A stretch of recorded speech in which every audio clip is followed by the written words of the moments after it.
Hello, everybody. Welcome back to 178 of the Kpush podcast. Today, we have a very special guest introducing Joey Cash.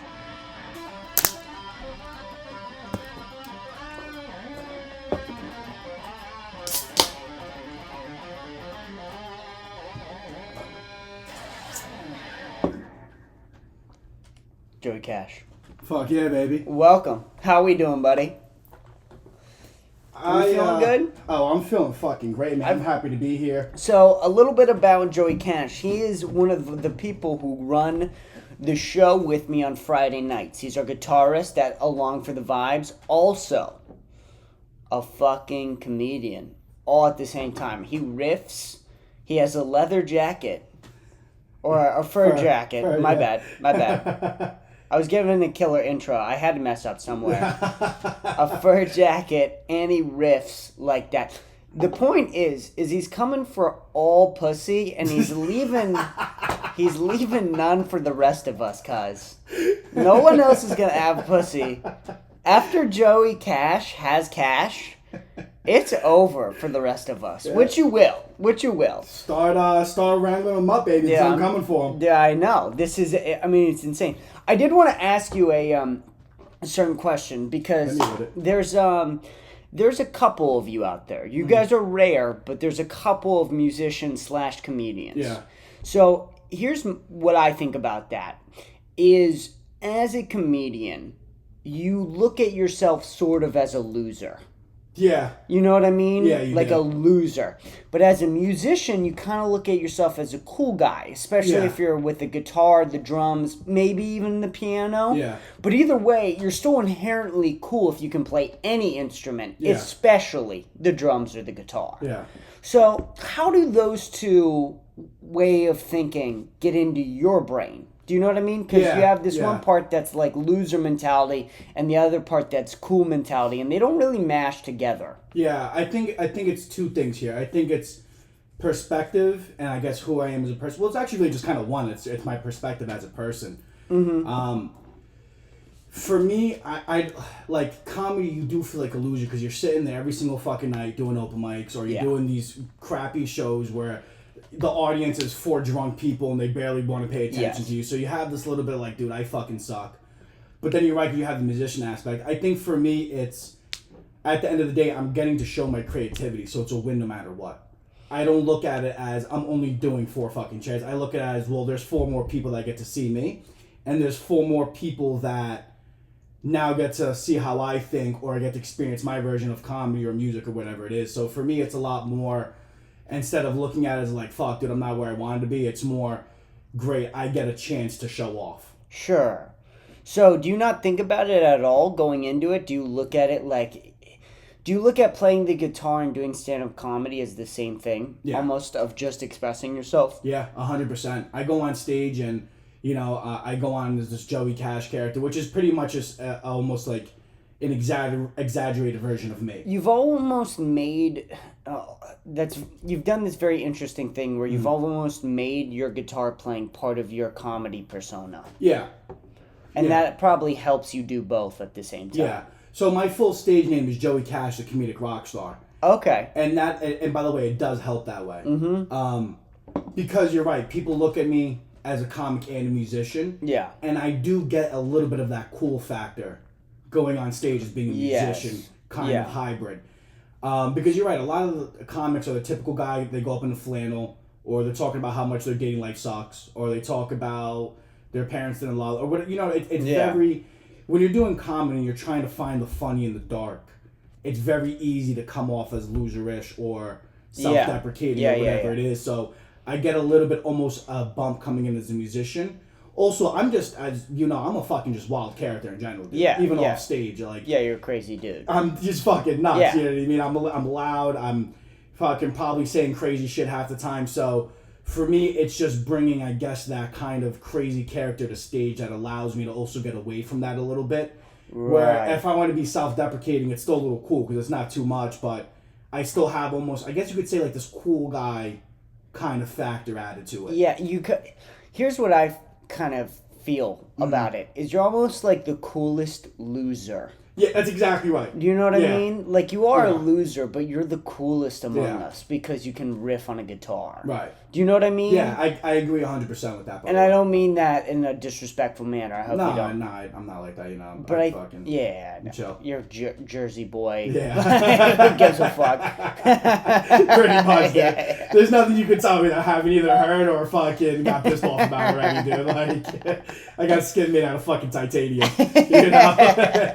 But do you feel like that limits what you can and can't talk about on stage? Like, you don't want to get too dark? No. Because you have this persona, you're just like, fuck it, this is me. Yeah, that's who I am to the core, and I think there's a big draw about my character that even if I have a shitty set, I still have a lot of people that like me after that don't look at me because I'm inherently me to the max.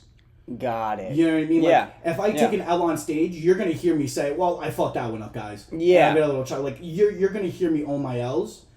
At the same time, when I get a fucking big pop, I'm gonna keep just maximizing on there, and as much as I possibly can.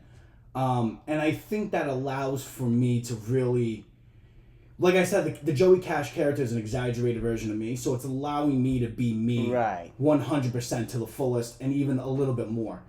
So I'm able to really, I think. So you don't think about any of this. You're just like, this is what I do. Yeah, this is what I'm writing is what I'm writing. I think this is fucking hilarious. Got it. Maybe a little bit out there, and I gotta tone it back. Sometimes, sure, because then I see audience reactions and like, whoa, bro, too much. I'm like, all right, we'll get this. Got it. You know, yeah. But at the time, we're also playing to audiences, right? Because Yeah. that's really what we're in this for. It's to please them and figure out how to make a lifestyle of that. Do you have a preference, like on stage, right before you go on?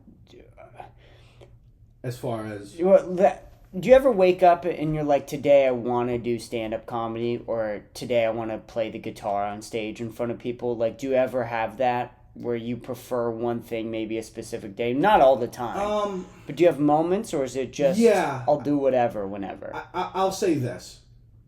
I personally think it's scarier to do stand-up than to play guitar on stage. Got it.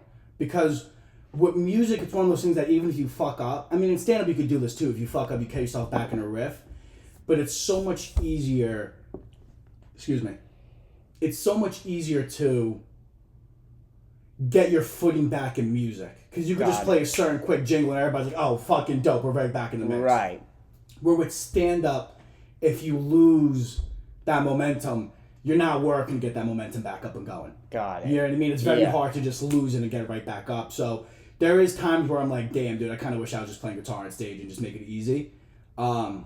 But at the end of the day, like I said, man, it's just showing creativity. And it's just allowing me to be, whether it's the music version of myself, it's the comedy version of myself, or it's fucking both. It's you. I get to go out and be me, man. And that's, I think, one of the biggest things that attracted me to doing entertainment, outside of me just being crazy and people saying, you got to do it my whole life kind of thing. It really allows me to be me. And I don't get any other place, even in the regular world, because you still got to tone it down a little bit when you're talking to normal people. Yeah. I don't get any other real outlet to do me. For instance, I'll give you an example. This past Friday at Along for the Vibes, right? I fucking pretty much just started stripping, took my shoes off, started throwing them, ripped the bandana, threw the sunglasses. By the way, what's the date today? The date is the 21st. Yeah. So what was Friday? Friday was 3 days ago. It was 18th. 18th. So we're by the time this is uploaded, we have all of our shows on YouTube at Along for the Vibes. So you can go check out the 18th of fucking today? April. 18th of April, and you can go watch Joey Cash strip. But continue. So that was where I was getting at. Yeah. So you go watch Joey Cash strip if you want to. But yeah, so you stripped on stage on Friday. But that's me now being. By the way, me shaking my ass and going, that's nothing new. I've done this at parties, fucking hammered. You know what I mean? Like, that's not like I just came up with this when I was 10. Yeah, pretty much, dude. You know what I mean? So, like, now I'm just going on stage and being fucking ridiculous like I would at a house party. I'm going nuts. Right. So it allows me to really be me at the core as much as I want to be. And that's, like, what I love about entertainment and this field is that, you know, some people get too much of that, like, cool guy, I don't want to do this on stage, I don't want, like, dude, fuck you. Who cares? Yeah. None of us are famous. There's nothing you could say other short of dropping the N-word if you're not a black comic. That's gonna fuck your life up. Go fucking nuts, dude. You're never too cool. Nobody gives a fuck. Right. You're a nobody. Yeah. Go fucking nuts. It is a weird thing now, though, where if you're coming up as a stand-up comic or a musician, I imagine this is similar, you can't grow without it being on recording. That's impossible. Yeah. It's not 1990 Right. anymore. It's not the early 2000s. Right. If you want to fucking become a comedian, Yeah. you got to bomb on camera a lot. Yeah. There's a lot of live mics. There's Kill Tony, obviously. You should probably set up a live stream at some sort of show. Yeah. Even if you start a podcast and you suck at podcasting for God knows how long until you're like decent at it. Yeah. I'm like, okay, now. I think you're pretty good. I mean, I'm enjoying it so far. Good. I'm glad. Don't suck my dick too Yeah. much. Let's get past the 30-minute mark, shall we? Fair enough. I might drop the N-word.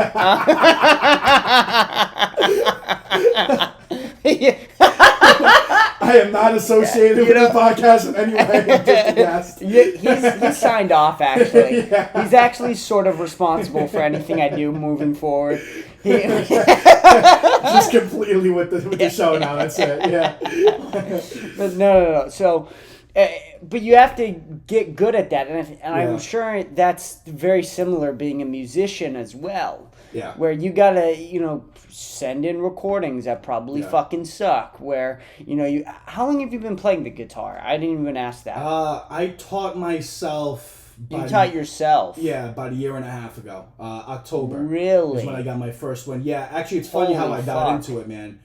So I had actually this exact guitar when I was fucking, 11, 10, around there, dude. Okay. And the thing is, I started going to guitar school. I went maybe 2-3 classes. Got it. And they're going, play this song, play this. And I'm like, dude, fuck you. I don't want to play songs. I want to noodle around and have fun with this. Yeah. But then you almost have that, anxiety of, how you would school, when you don't do your homework. Yeah. Because now I didn't learn the song. I'm going to go to class next week, and this guy's going to look at me like a jerk off. Right.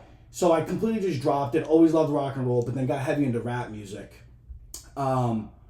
And then it was August, before that October, I bought my first guitar. I was in my buddy's garage. We had pimped this thing out. It's like this fucking man cave thing. It's like 80-inch TV, flat screen, recliners. We sit there, smoke weed, bullshit, whatever, play games. Got it.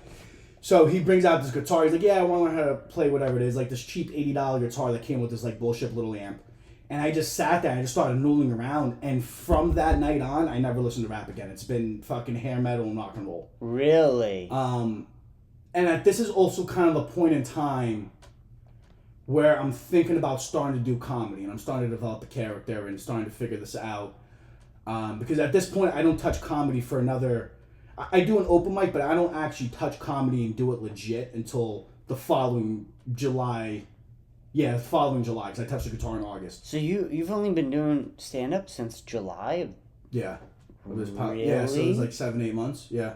I actually sat down, wrote, started doing shit. Yeah. What? Yeah. That's a lot of reaction I get from people. Yeah. That's crazy. You're so loose. Yeah. I just don't give a fuck. You're so loose on stage. Yeah. It's I've always, there's a lot of people who are like, I don't give a fuck. Yeah. Since conception, and I popped out the womb and I got my ass spanked by a doctor, I have not given a fuck. Who I am is who I am, dude. You like me, you like me. You don't like me, I don't know what to tell you. Fucking go do somewhere else. Crazy. Yeah. So I just kind of bring it to stage, So man.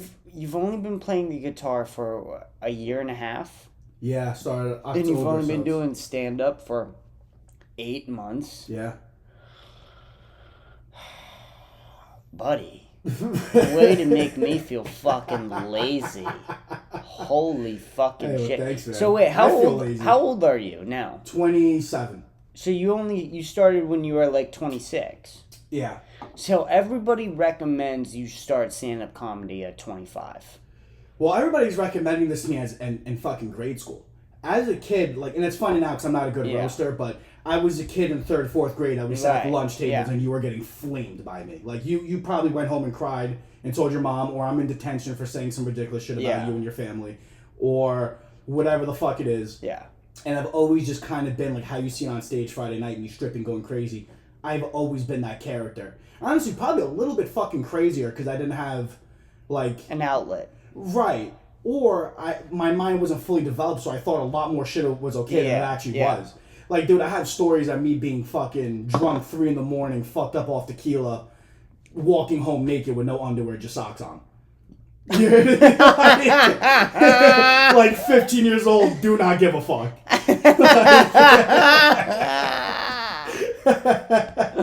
That's great. So when did you start drinking then? Dude, I did everything at 14, man. 14. I lost my virginity at 14, smoked weed for the first time at 14. Yeah, summer going into high school my freshman year. Yeah. I was already a party. I already had pretty much done, I don't want to say everything because I'm not sitting here like a drug, but I smoked weed, I drank, you were a party. I was a party. I was that kid. Yeah, I started drinking when I was 13. Yeah, so same. I was like 13, and then everything else was 16. Okay. Virginity, weed. Yeah. Tried codeine twice. See, I drank codeine in 8th grade too. Dude. I just said flee like a motherfucker. How good is codeine? Oh my god, it's phenomenal. How many times have you done codeine? Dude, there was a time that I think I had done it for about 6-7 months straight. Really? I don't know how often. Probably at least once or twice a week. Once or twice a week? Yeah. 8 months? How'd you not get addicted? I mean, you were addicted, no, but how'd you get unaddicted? Just quit? I don't know. Could you not find it anymore? It was one of those things that it was I've always been deathly scared of my parents. Not because they like beat the shit out of me. Like it was just more like I respect my parents and hold them to such a high level that like I don't want to like disappoint them. Yeah. So when I started coming out and I was doing it and I've been caught by my mom like a couple times, not caught by, but looked at like what the fuck is kind of going on. Sure. It was one of those things where I just kind of went through like the fucking, I mean you're getting rid of an opioid. You're going through like a fucking, you got like the shakes a little bit. You're like fucking bugging out. You know what I mean? Like, so it was kind of one of those things I just sucked it up and I said, fuck it, I'm not doing this. Like even with this, I actually enjoy smoking. I know it's fucked up as it sounds. Yeah. I wouldn't say I'm necessarily addicted to this. Really? If I wanted to stop smoking tomorrow, I'll stop smoking tomorrow. Huh. The same thing. I think the only drug... There's a lot of cokeheads who would say that, too. There is. I think the only drug I would actually say has ever made me feel, like, addicted or whatever it is actually weed. Yeah, that's me, too. From a mental aspect of it, I'm wrapped up into it. But all the other shit, like, to me, like, this doesn't really give me a mental... You know what I mean? When you're on lean, like, you're in your head, but you're not really, like... in your head, you're more kind of like spaced the fuck out, and like chilling and just like, yo, what's up, bro? Like you're not sitting there smoking and talking about aliens and the stars on lean, right? You know what I mean? So it's that kind of shit. But it was hard. It was hard getting off of it. I did lean twice, and the second time I did it, I said no more. Yeah, no it's more. You crazy, dude. Because it was so much fun. Yeah. It was like close to having sex for the first time. Yeah. Close. Yeah. Oh, very, very close. Oh, yeah. And I always try to describe it. It's like being drunk, but when you're drunk, there are like points of anger and sadness in drunk. Yeah, there is. It's just the happy drunk. Yeah. That's all it is. Is like the euphoric state of drunk just staying there the whole time. Yeah, and you're chilled out too on top of it. It's like weed. Yeah. Chill. It's nice. Yeah. No, lean's the shit. It was hard getting off of. And that's also the thing. Like, my parents don't know I smoke this shit. They would fucking hate me if I do. But like, weed's enough for my mom to like kill my mother. What about Zins? They don't know. They don't. And they don't like anything that's not a fucking No, cigar. I'm talking about you. Oh, me and Zins? Nah, I mean, they're cool to like fuck around with. Like, if somebody's like, yeah, you want a Zin? I'm like, yeah, fuck it. We'll spit this thing out. Sure. Into a bottle, or whatever it is. But yeah. Zin to me was not one of those things that I was like, oh, I want to go have a Zin. Got it. And it's weird. I like not only the aesthetic of smoking, but I also I don't know, I just like smoking, man. That's why I picked this shit up. I smoked cigars for the longest time. I still smoke cigars, but... I love cigars. It's one of those things, like, we can't smoke a cigar in here. No. I can smoke this in here, though. Same thing with a cigarette. I can't smoke a cigarette in here. But I could fucking sit here and puff this a couple times. Right. Well, that is just the thing. Like, if we smoked weed in here, or smoked a cigar, it would just smell for days. Yeah. For, like, or maybe a month or two. Yep. It would just reek. Yeah. And then, like, if you're talking about doing it again, you're probably looking at, like, 4 months. Yeah. Of just it smelling like cigar.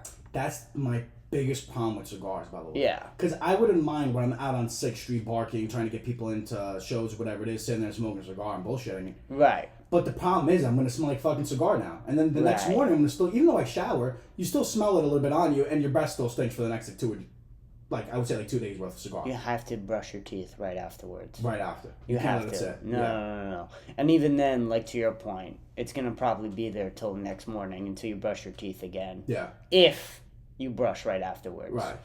And I would even recommend gum. Like, it's so powerful. It's so bad, dude. Yeah. That's the thing, I hate it. And that's the thing, I do love it. Yeah. I love it. So, dude, sitting out, couple beers. Yeah. It's a fucking vibe, dude. It's a vibe. And that's the thing I love about it. It's the same thing with weed, dude. Like, I love the weed pens. First of all, I love real flower over the actual oil. Yes, I've switched. Right?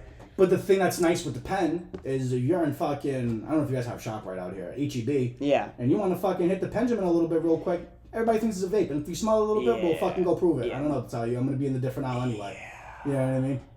Yeah, this is the big problem with it. Like, you're taking away the specialness. I talked to a Nick V about this one time, and he was like, you're taking away this certain almost spiritual like, of course, saying weed has a spiritual element to it is like, dude, relax. Yeah. But there is this point where it's like, you know, you could only smoke it, you know, behind like a Wendy's, and you had to hide it from the police, and then you got to tell your kids about it, like how, and now it's just, you know what, you're in Target, and you're passing the water, and now you're thirsty, and you're thinking about what Cottonmouth is, so you're gonna rip your pen. And that's not good. Yeah. You know what I mean? That's just not good. It's not. It's way better smoking weed behind a Wendy's, scared of the cops. Fun. Yeah. Yeah. It's a lot more fun. Also, I think there's the aspect of it of like actually grinding the weed up. Yes. Or if you use a grinder, packing it in, rolling it. There's a whole like... Yes.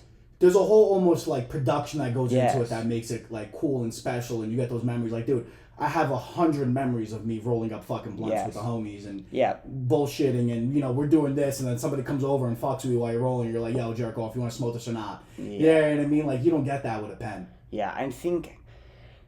Also, the high is better, I think, too. The high's better. Also, it's just like, let's say you want to quit now. Now it's easier to quit.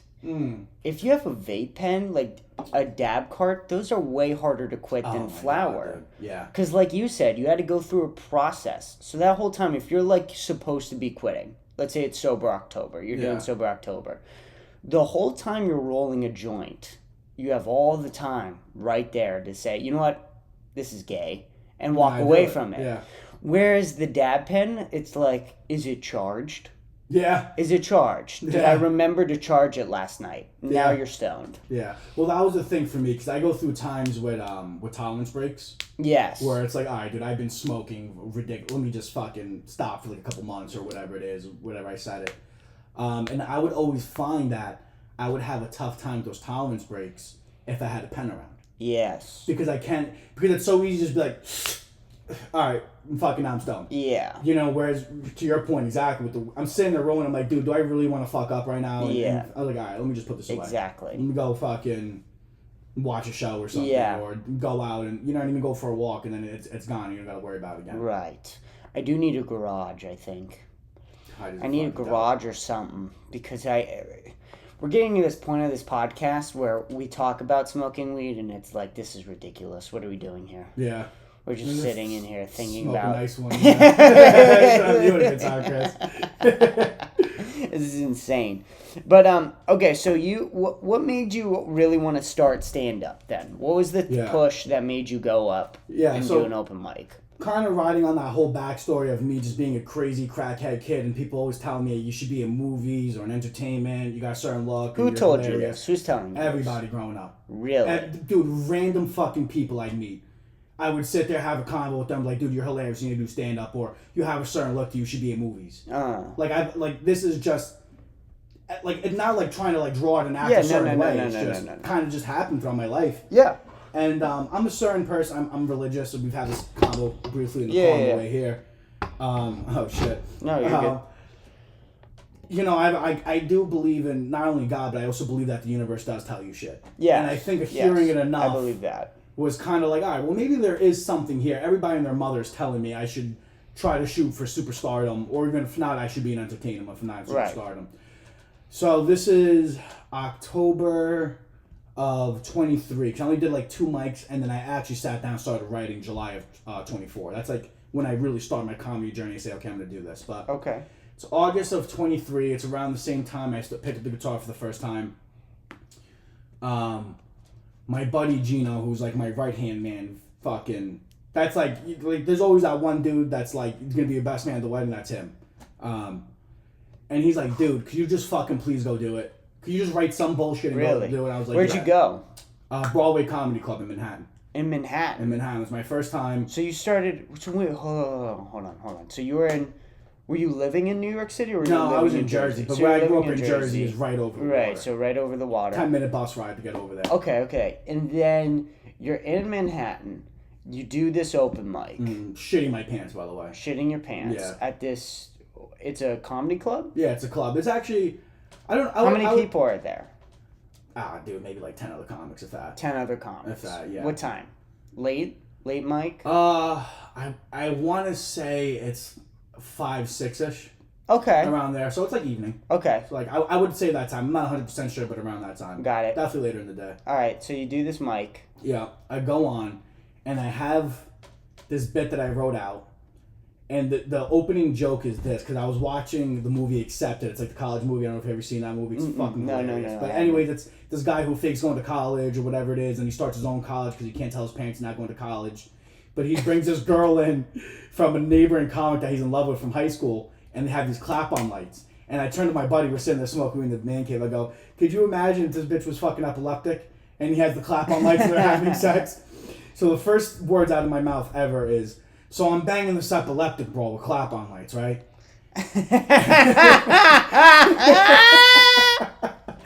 That's where it starts. And I get a big pop, and I hit that fucking, now the adrenaline's going, I get the dopamine hit.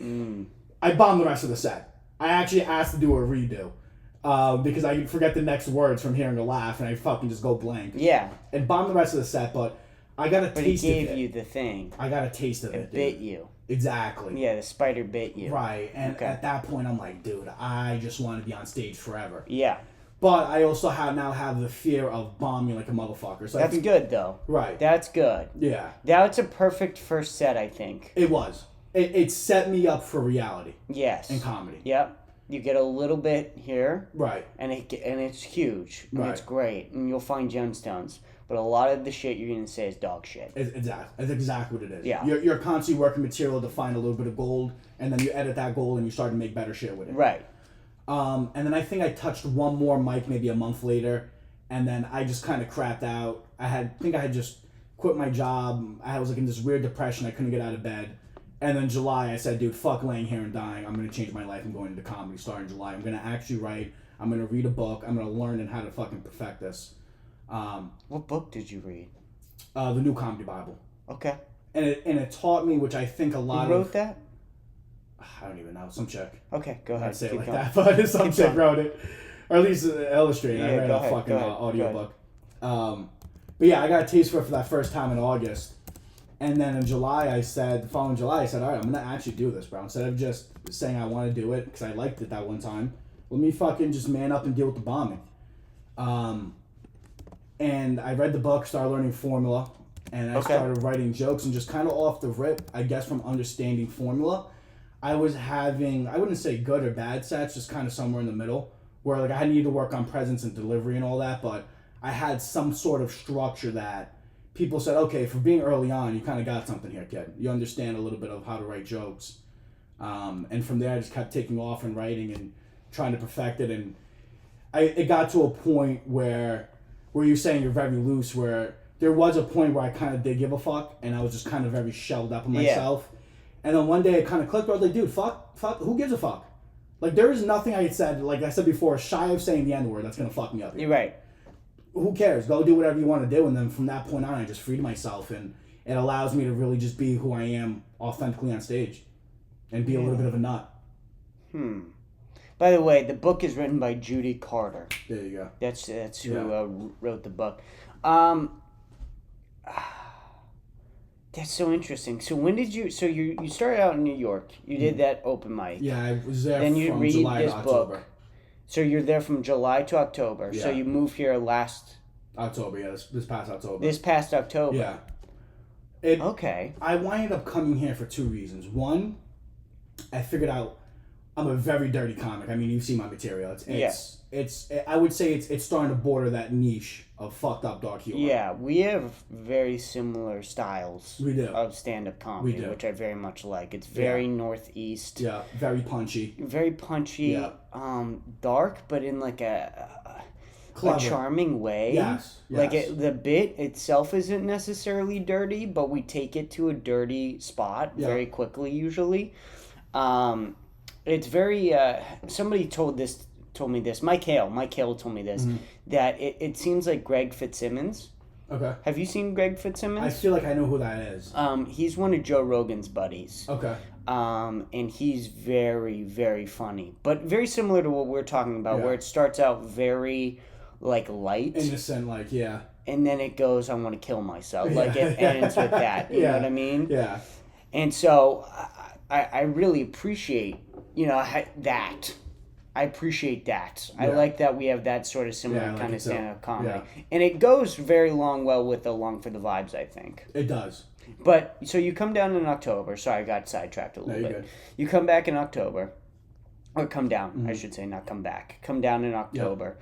And then what? And then you immediately start going out to open mics? Is there like a month pause? What ends up happening? There is. So I wind up coming here from New York for two reasons. One, I figured out my fucked up humor is not going to really hit in the New York market.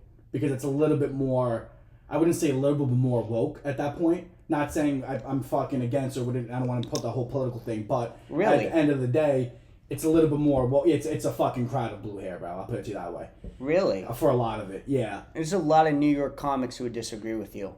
Probably. But from what I saw in my market in the open mic scene, maybe when you get to a different point there, it's different, but the open mic scene and trying to make connections at that point from July to October, I know I'm still new and you can only judge it so much. Right. For me, I got a reputation. From what you saw. Right. When I got a reputation like this of being a racist. So are you living with your parents at this point? Yes. So you're living with your parents. Living with my parents. You're taking a bus ride, doing some open mics. Right. And then you just decide on Austin? Yeah, so like I said, I'm figuring out for where I am right now, this isn't going to be a market. People don't want to connect me because they think I'm a fucking racist because I'm saying crazy shit on stage. They think I'm against gay people. They think I'm just inherently fucking evil for some reason. It's just jokes. I don't know how, but I'm getting crazy stares every time I walk into. It's so funny. Yeah, it's so funny that they think you're a racist. Like, you have a show right now.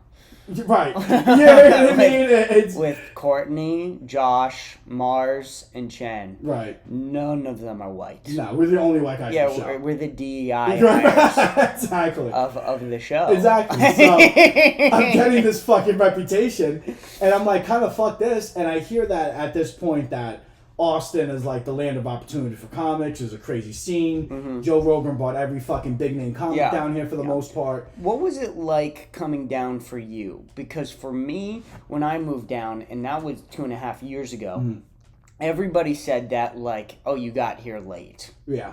You got here really late. And then I disagree. You came down even later than that. Yeah.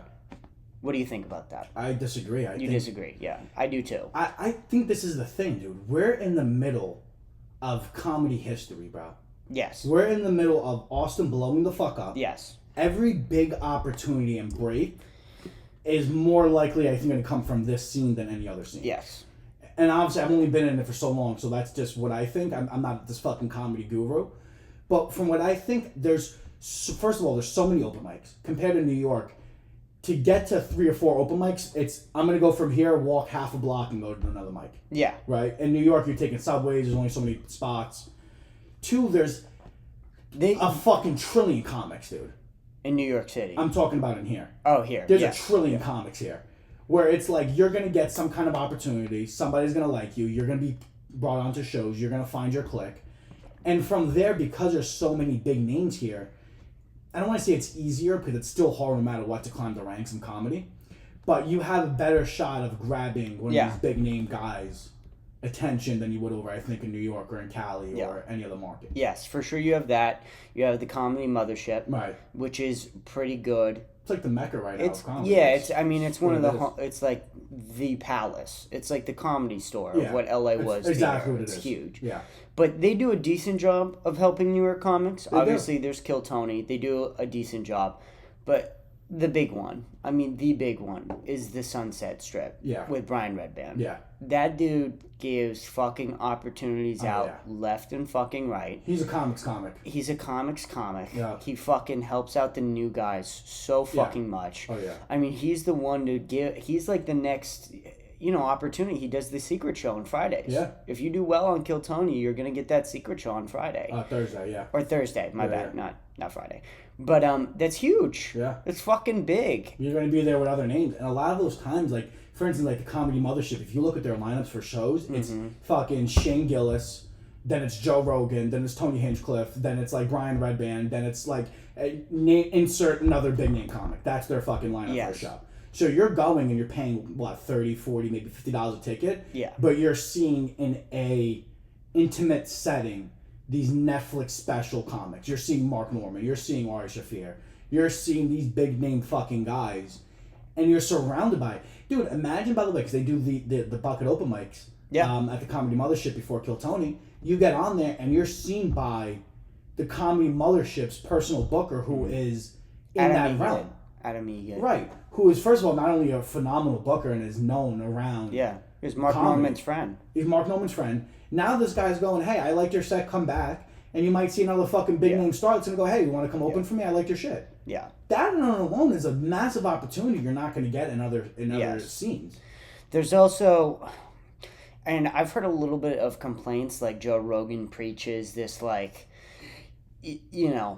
everybody has a shot here. Let's build up the newer guys. We need like a newer community of comics. I've heard some, disagreements with that where it's like he's the king, but the king doesn't necessarily run the castle is the best way I've heard it described. Yeah. But still, if you have a king preaching, that's still something. You know what I mean? And that is just going to trickle down. It is what it is. Yeah. Like there's this... element of Austin where it feels like you can make it if you're doing it. Yeah. I think there's two things to it. Because I think there's a lot of... How do I put this way? I think there's a lot of comedians, but I don't think there's a lot of talent. So that's where you kind of get... Where some people I also hear the complaint of, oh, well, it's oversaturated, you're not going to make it. And it's like, no, dude, I think if you have talent and you're a comedian... And you're not just some dude from a fucked up household that thinks they're funny, or a theater kid that just needs stage time because they're used to being the center of attention. If you have real fucking talent, you'll find connects. People will give you opportunities, and you'll be able to find where you need to go. Also, just outlast. Outlast. Just outlast all the fake ones. Just outlast all the schizophrenics. Yeah. You have time, hopefully, until this war in Iran pops off. Yeah. I didn't know where you're going with that. Until that happens, we're looking pretty good. Yeah, exactly. You know what I mean? And you can't really think about that. Yeah, you just can't. You can't think about it. Also, just Austin itself, right? Like the city of Austin, Texas. You got a spot. It's $800 a month. Fucking super cheap, dude. This place My is cost nice. of living is $1,200. It's fucking dude. You couldn't get $1,200 with Section 8 in fucking Jersey. Maybe you could, but it's like you're with roaches. Well, then you're in projects, right? Yeah. And your apartment is the size of this room with a little bathroom. That's about it. Exactly. And there's probably danger outside, a lot. Leaking. Yeah, there's drug dealers everywhere. There's gangsters everywhere. So it's like, dude, I'm paying $1,200 all in, electric, everything, fucking food in the fridge. I'm in a pretty decent area. I'm 10, 15 minutes outside downtown from all the madness. Like for what you're getting in Austin for the opportunity, it's unmatched anywhere else.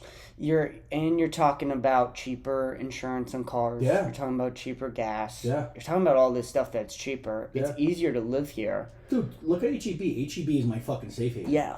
I get $200 worth of groceries every month from HEB, and I'm good for a month. Yeah. It's crazy. Yeah. It's crazy. Like, that's not $200 like feeds you for like a week or two in the East Coast. And I'm probably doing around 400, but I eat real healthy.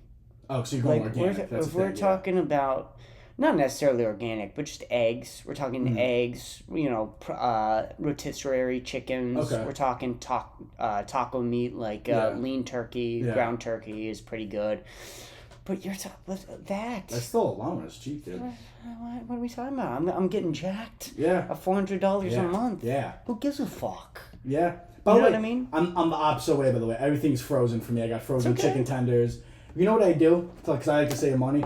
I buy a big 10-pound thing of like meat. Yeah. Excuse me. I'll cook dinner with a portion of it for that night. Yeah. Then I freeze it all out. I haven't bought meat in the last month and a half. I still got like 5-6 bags of like fucking. Yeah. You know what I mean? That will last me like 2 days worth of food. It's good. It's great. It's great. I love Austin. I love the vibe here. I also, coming from the East Coast, as you know as well, because you're from the East Coast too. Yeah. Everybody here is super friendly, which is nice. It's super friendly. Yeah. Completely different. Yeah. It changes you immediately. Oh, yeah. You just go, why is everybody mad all the time in the Northeast? And it's the winter. I think so. Dude. I mean, it's the winter. It's the cost of living. Yeah. It's just tougher to live. It is. It's a lot tougher to live. But it also prepares you for being somewhere out in Austin, though. Oh, yeah. People here don't appreciate it. They don't. You just run through them. Oh, easily. You go, I'm used to waking up early and then having to shovel my driveway 5 months out of the year. Yeah. And you guys want to complain because it's hot. Yeah. I'll deal with the sweat. I will happily get a tan. Yeah. And fucking enjoy it instead of being miserable, shaking, waiting for your car to fucking warm up to go to work for 30 minutes. Yeah. It's an insane way to live. And then you come here, and these people who have been here their whole lives, they don't fucking know what's given to them. Oh, yeah, dude. Dude, it's been 90 degrees every day the past, month and a half? Yeah, right around there, yeah. It's rained, a week probably in that month and a half? And in like 2 hours probably at a time? And then it's a little steamy for a couple hours of the day and you're chilling. Yeah. It's fine. Yeah. You know what I mean? So, and that lets you do shit like this. Yeah. And, along for the vibes. Yeah. You know what I mean? So it gives you this opportunity to sort of build your own shit here. Right. You're allowed to really do your own journey. And by the way, that's even a better point, going back to Along for the Vibes. I'm sure there's people doing different shit out in New York and in LA, these different scenes, but I feel like Austin is such an engine for creativity that the fact being that not only is it the live music capital of the world, and it's now also become the comedy capital of the world, but people have such a thirst for entertainment here. Yes. There's no sports team. Right. So, for instance, you could do an Along for the Vibes here, and I think get away with it. Not saying that we couldn't do Along for the Vibes in New York. I think we would fucking destroy the New York market because there's nothing like it out there. It'd be hard. But I'm saying I think you're able to now kind of grow and get into these kind of, or I guess explore these kind of different niches and markets because there's such a thirst for creativity. People want to see such a difference out here. Yes. You know what I mean? Yes. So it's cool because you're allowed to now do it Along for the Vibes. You're allowed. Joey Cash is allowed to be Joey Cash out here. You still get judgment because I'm not a comic, quote unquote, or I'm not a musician, quote unquote, because I'm a hybrid, I guess, or people might have their own opinions. People might think it's fucking hacky because I'm like this and I'm with the bedazzled jacket and all that shit. Who gives a fuck? But the audience and the people that matters love it because it's different. Yeah. And you're allowed to be different here, and they push it. I mean, the motto here is keep Austin weird. So you could do different weird shit and people love it. Yes. That's one of the beautiful things about Austin. You're allowed to be whoever the fuck you want to be and write your own journey. Yeah. And there's this, I've heard a lot of people say that, Austin's really liberal. So it's like hard to... I think it's different liberal. Different liberal. I agree. Yeah. I definitely agree. I mean, I come from Boston, and I describe them as liberal rednecks. Yeah. Like the type of white people who think that, we can't have voting ID because black people can't get IDs. Right. That's the same thing we're here in Jersey, right? Right. It's like, well, what are you saying here? Yeah.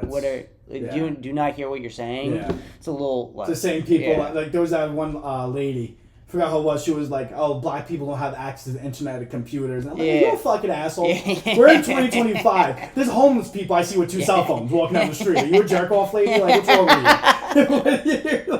fuck you.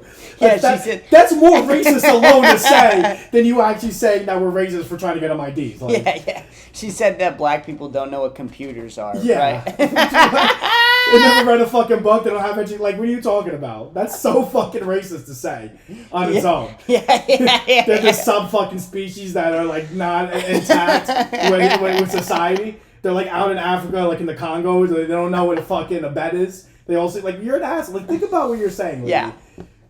So, but I do think that that type of liberalness that comes with Austin also comes with this open-mindedness. Yeah. Do you know what I mean? Yeah. Where it's, again, we can't put on a show like Along for the Vibes, where it's this weird... Yeah. What do you call it? I don't know. People would say, what is this show? I go, I don't... Come see it. Yeah. It's comedy, improv, music. It's everything in one. It's entertainment. Internet show. It is entertainment.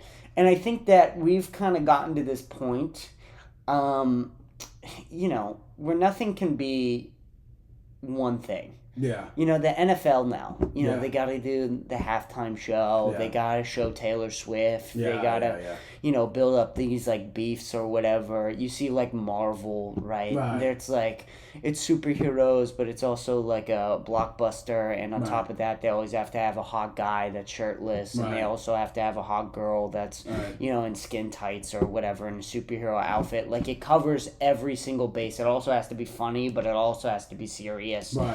It covers every single base. You're talking about, Tony. What is Kill Tony? Yeah.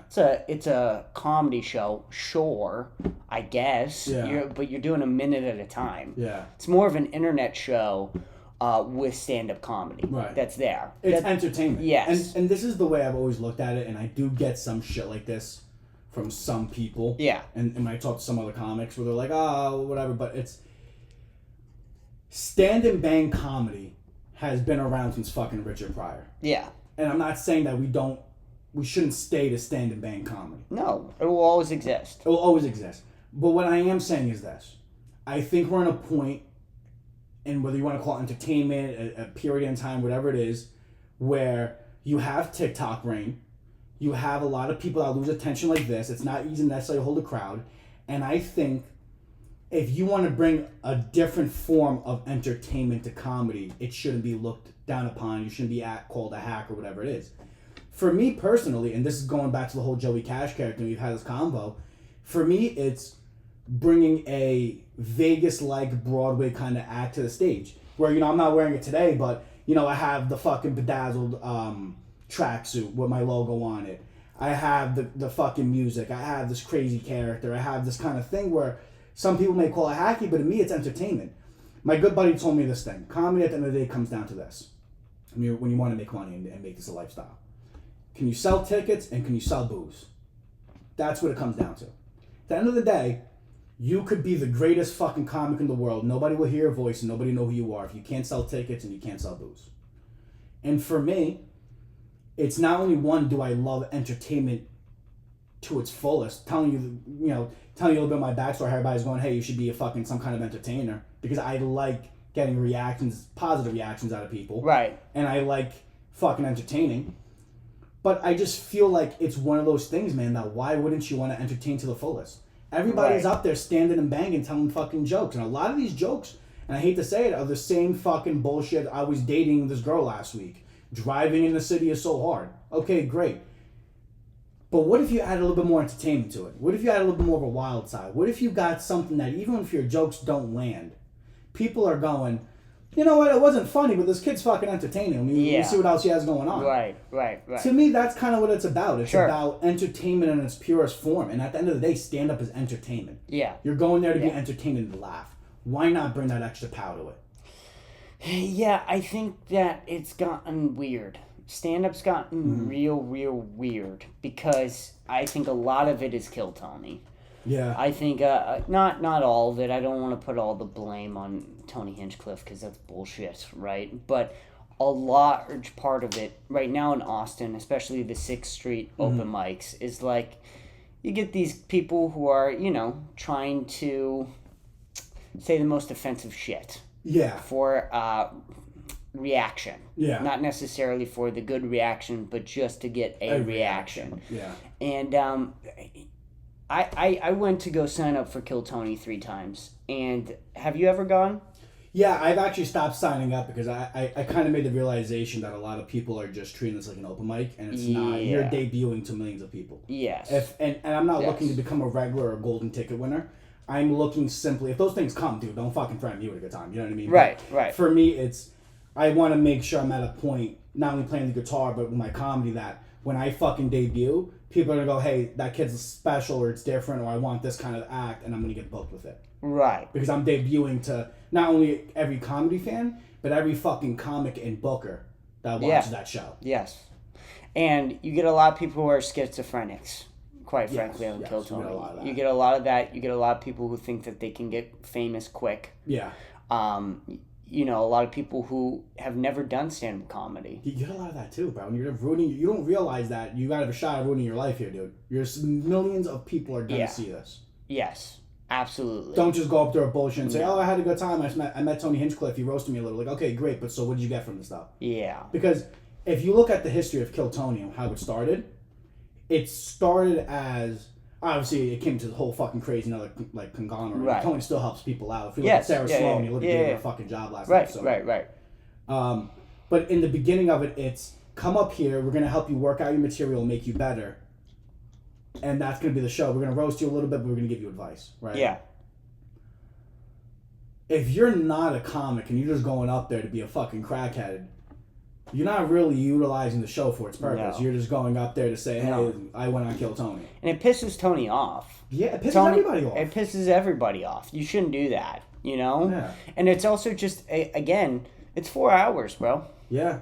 Because I was fucking at HEB. Yeah. When they're doing the New Year's show. That was my first time signing up for the HEB arena because I had just came out in October. And there was this one lady. She was like, oh, this is my first time standing up, and they had the comic section, and I had everybody peeing in the comic section because I'm sitting there heckling this fucking lady, screaming, and they have a thing where Tony's even going, oh, the comics don't like you, and he's talking about me fucking yelling crazy at this lady. You went on the HEB arena with no material, no nothing, and you took a spot away from a comic. Someone that works hard, busts their ass, they're doing open mics day in and day out. Half the time they're doing shows, they're preaching the fucking chairs. And there's this guy's opportunity to maybe get a break or not get a break, or maybe to help him out with some books or something along the way. And here you come along with you and your fucking goofy, ugly husband saying, oh, great, yeah, I wanted to get on Kill Tony. Well, no, fuck you. You took an opportunity away from us. We're workers, dude. We are working hard. Yeah. Why would you do that? I didn't understand why that pissed me off so much until you just worded it like that. That's what it is. That's what pisses me off at the end of the day. When I see these people that just sign up, like, okay, great, you took a comic spot. Of real somebody that's working. It is taking a fucking comic spot. You took my spot. I signed up for the show. I could have been my fucking bucket pull. Anybody else who's working hard. We're sitting here grinding all day. I'm sitting here at home fucking writing jokes. I'm sitting here fucking doing... when I first started playing guitar, I got water blisters. I'm sitting here, and there's still times I get myself hurt where I get a little cut. From sliding around, I got a little fucking cut on my finger. But I'm still sitting there jamming through the pain because I'm trying to do something with this. I'm busting my ass. And you're going to sit here and just sign up because you think it's fun. Right. It's not That's really that fucking fun. bullshit. That's it's the insane. way I look at it. Yeah, it's nuts. All the people that have moved down here, all the people who have like really tried to pursue stand-up comedy to their best of abilities. Yeah. And you're just going to sit here and piss it away. Yeah. That's kind of how I look at it, where I get pissed off when people just sign up for fun. But kind of going back to the whole thing we're getting off of, a lot of people are trying to do the Kill Tony thing or trying to say whatever's offensive because they think it's going to make them rise in popularity or get a certain thing. I personally tell fucked up jokes because I think it's hilarious.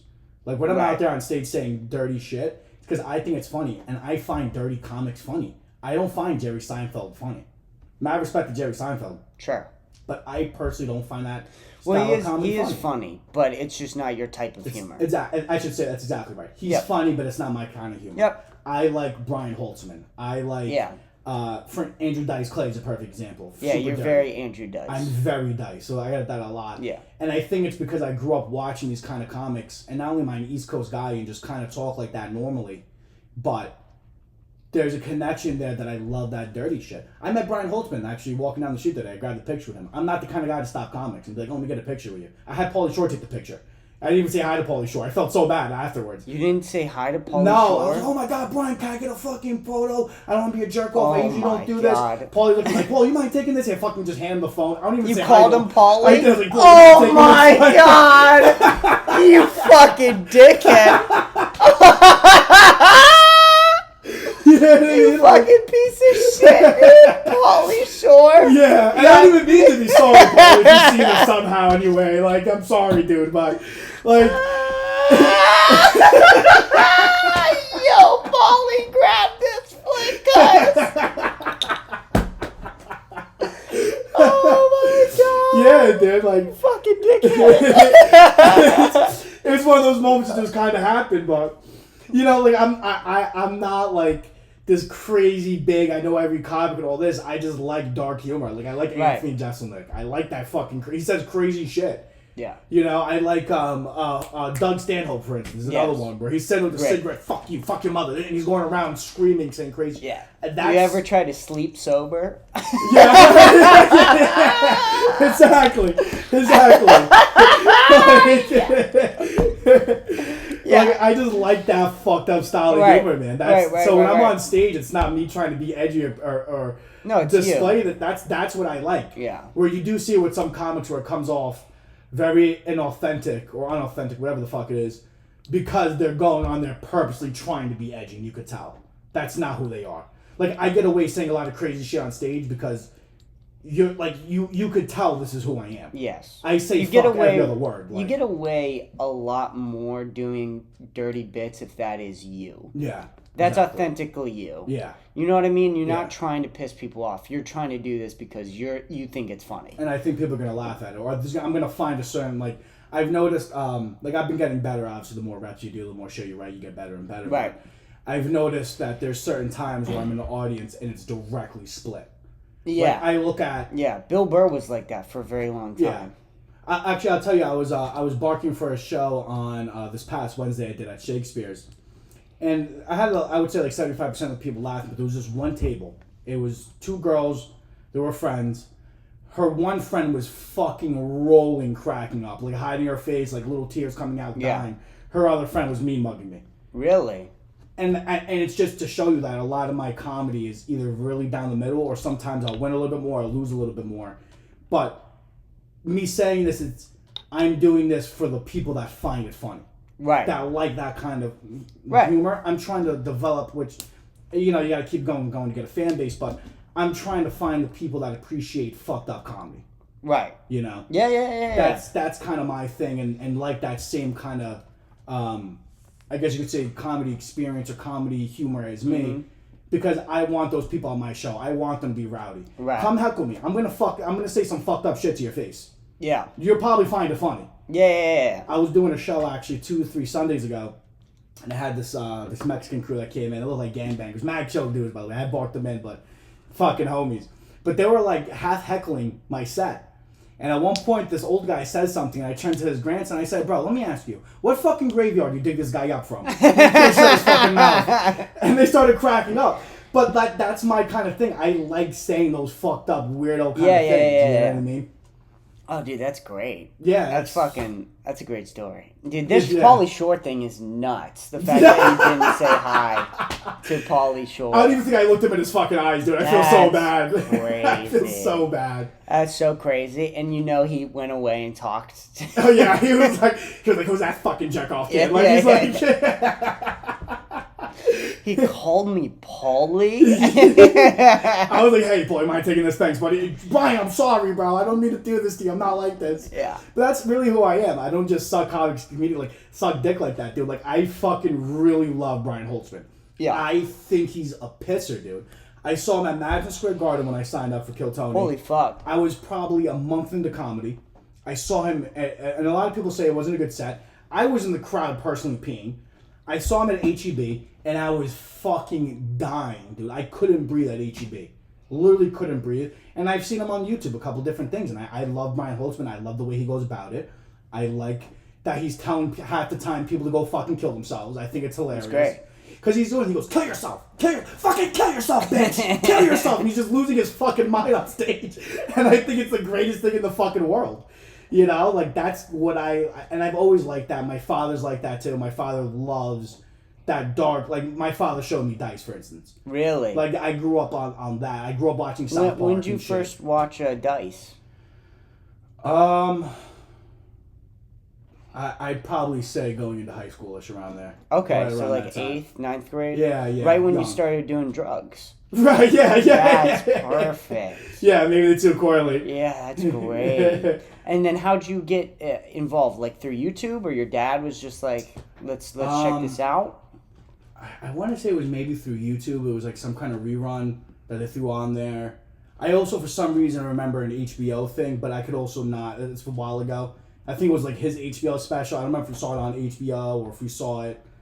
But it was probably YouTube because like streaming was still like... Right. Huge. Yeah, like streaming was just getting bigger and bigger. Yeah, that's how I got involved with stand-up is YouTube. Yeah, because like now Instagram's starting to pop off this time. Right. Snapchat's coming out. Like, yep. So it's that time where like things are picking up in the technology, streaming, and social media kind of game thing. So that's kind of where it came from. Well, listen, Joey. We've done an hour, and I'm about to pee my pants. Let's take a break. You wanna riff? You want to riff on on the bathroom break? Yeah. Let's riff out on the bathroom break. Let's replay some. All right, here we go, dude. Because this is an epic outro to a bathroom break. This is insane. I mean, this is gonna be the best outro to a bathroom break. Oh, don't hype it up. I might fuck it up now. Don't hype it up. No. Oh, there it is.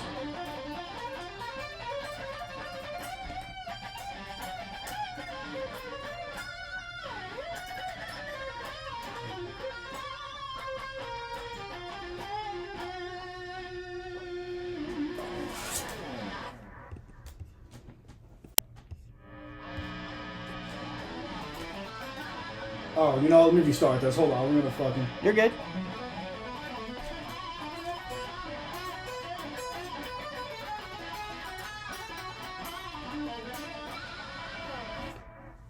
Welcome back. Welcome back. Bitches. We're back from the pee, dude. We're back from the pee. So, okay. We went outside and we smoked weed. And we got into an interesting conversation while smoking weed about doing a pre-podcast, pre-interview before Along for the Vibes. But also, I did want to continue the conversation about you getting into stand-up comedy. So which one do you want to do first, I guess? We'll finish the intro and we can go out with that maybe or something. Okay. Or we'll go to that next topic afterwards. Okay. By the way, I'm here as long as you want. We can do 5 hours if you want. Okay. Perfect. Sounds good. So you were talking about how you got into Andrew Dice Clay. Mm-hmm. That was your first guy. That I got into? Yeah. No. My first introduction to stand-up was Cat Williams. Really? That is actually my favorite comic of all time is Cat Williams. Is really? There is no special, and this is my own personal opinion, there is no special in the world that, in my mind, can beat the Pimp Chronicles, the original one. But him and the I don't think green I've coat. fully seen that one. I haven't. It's I haven't a must-watch. I know that... It is, to me, a comedy. Okay. He is fucking sweating on stage with a rag. Yeah.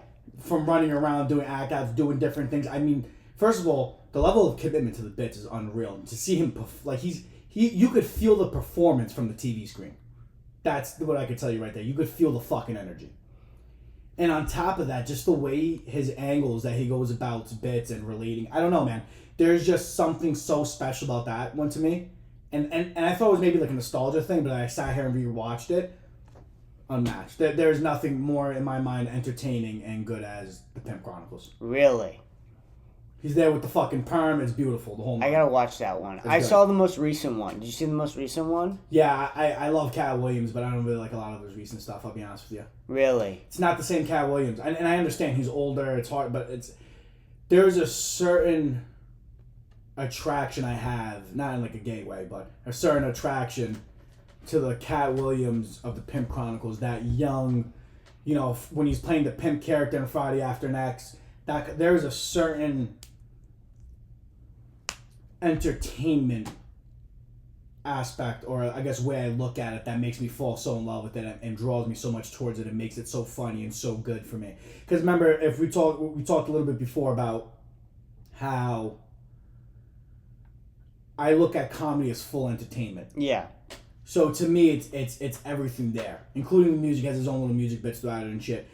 There's just and by the way, that's also one of the things I love about Kill Tony too. Going back to that as well, is that there's a full entertainment. And same thing I love for Along for the Vibes. There is such a full entertainment there that I don't think any other special grasps with the way he's doing it. I don't know. And maybe it's a bad take, but to me, there's something so special about it. Just the way he's doing comedy, the way he's going about the jokes, his fucking voice, the cadence, everything. To me, it's a masterpiece special. I don't think and to be honest with you, I don't think he's had the best one since the Pimp Chronicles. I hate to say that either because I love Cat Williams. Which Not one saying is his other that stuff one? isn't good, but which one is that? How many?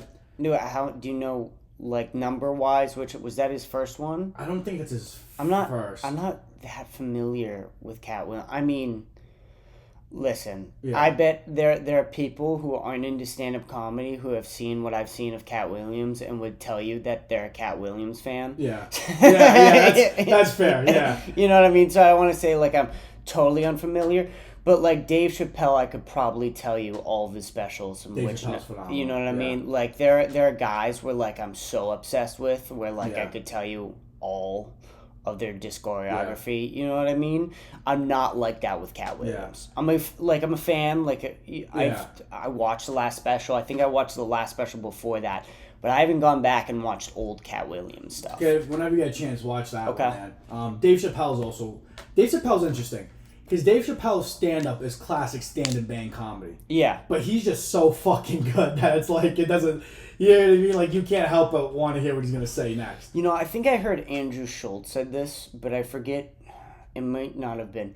But Dave Chappelle's really good at hiding punchlines. Yeah. You just have no idea Yeah. where the fuck it's coming from. Yeah. You know what I mean? Yeah, you don't know which direction he's going with the joke, because you think you're kind of following, but then you just find out you're not following at all. Yeah. But you can't stop it. Like, his latest special, by the way, had me dying with the whole fucking paraplegic shit. Do you remember that, where he was roasting the fucking wheelchair people? Yes, And all that shit? yes. Like, he's somebody that could just fucking do that, dude. And he's ridiculous. the watery grave bit.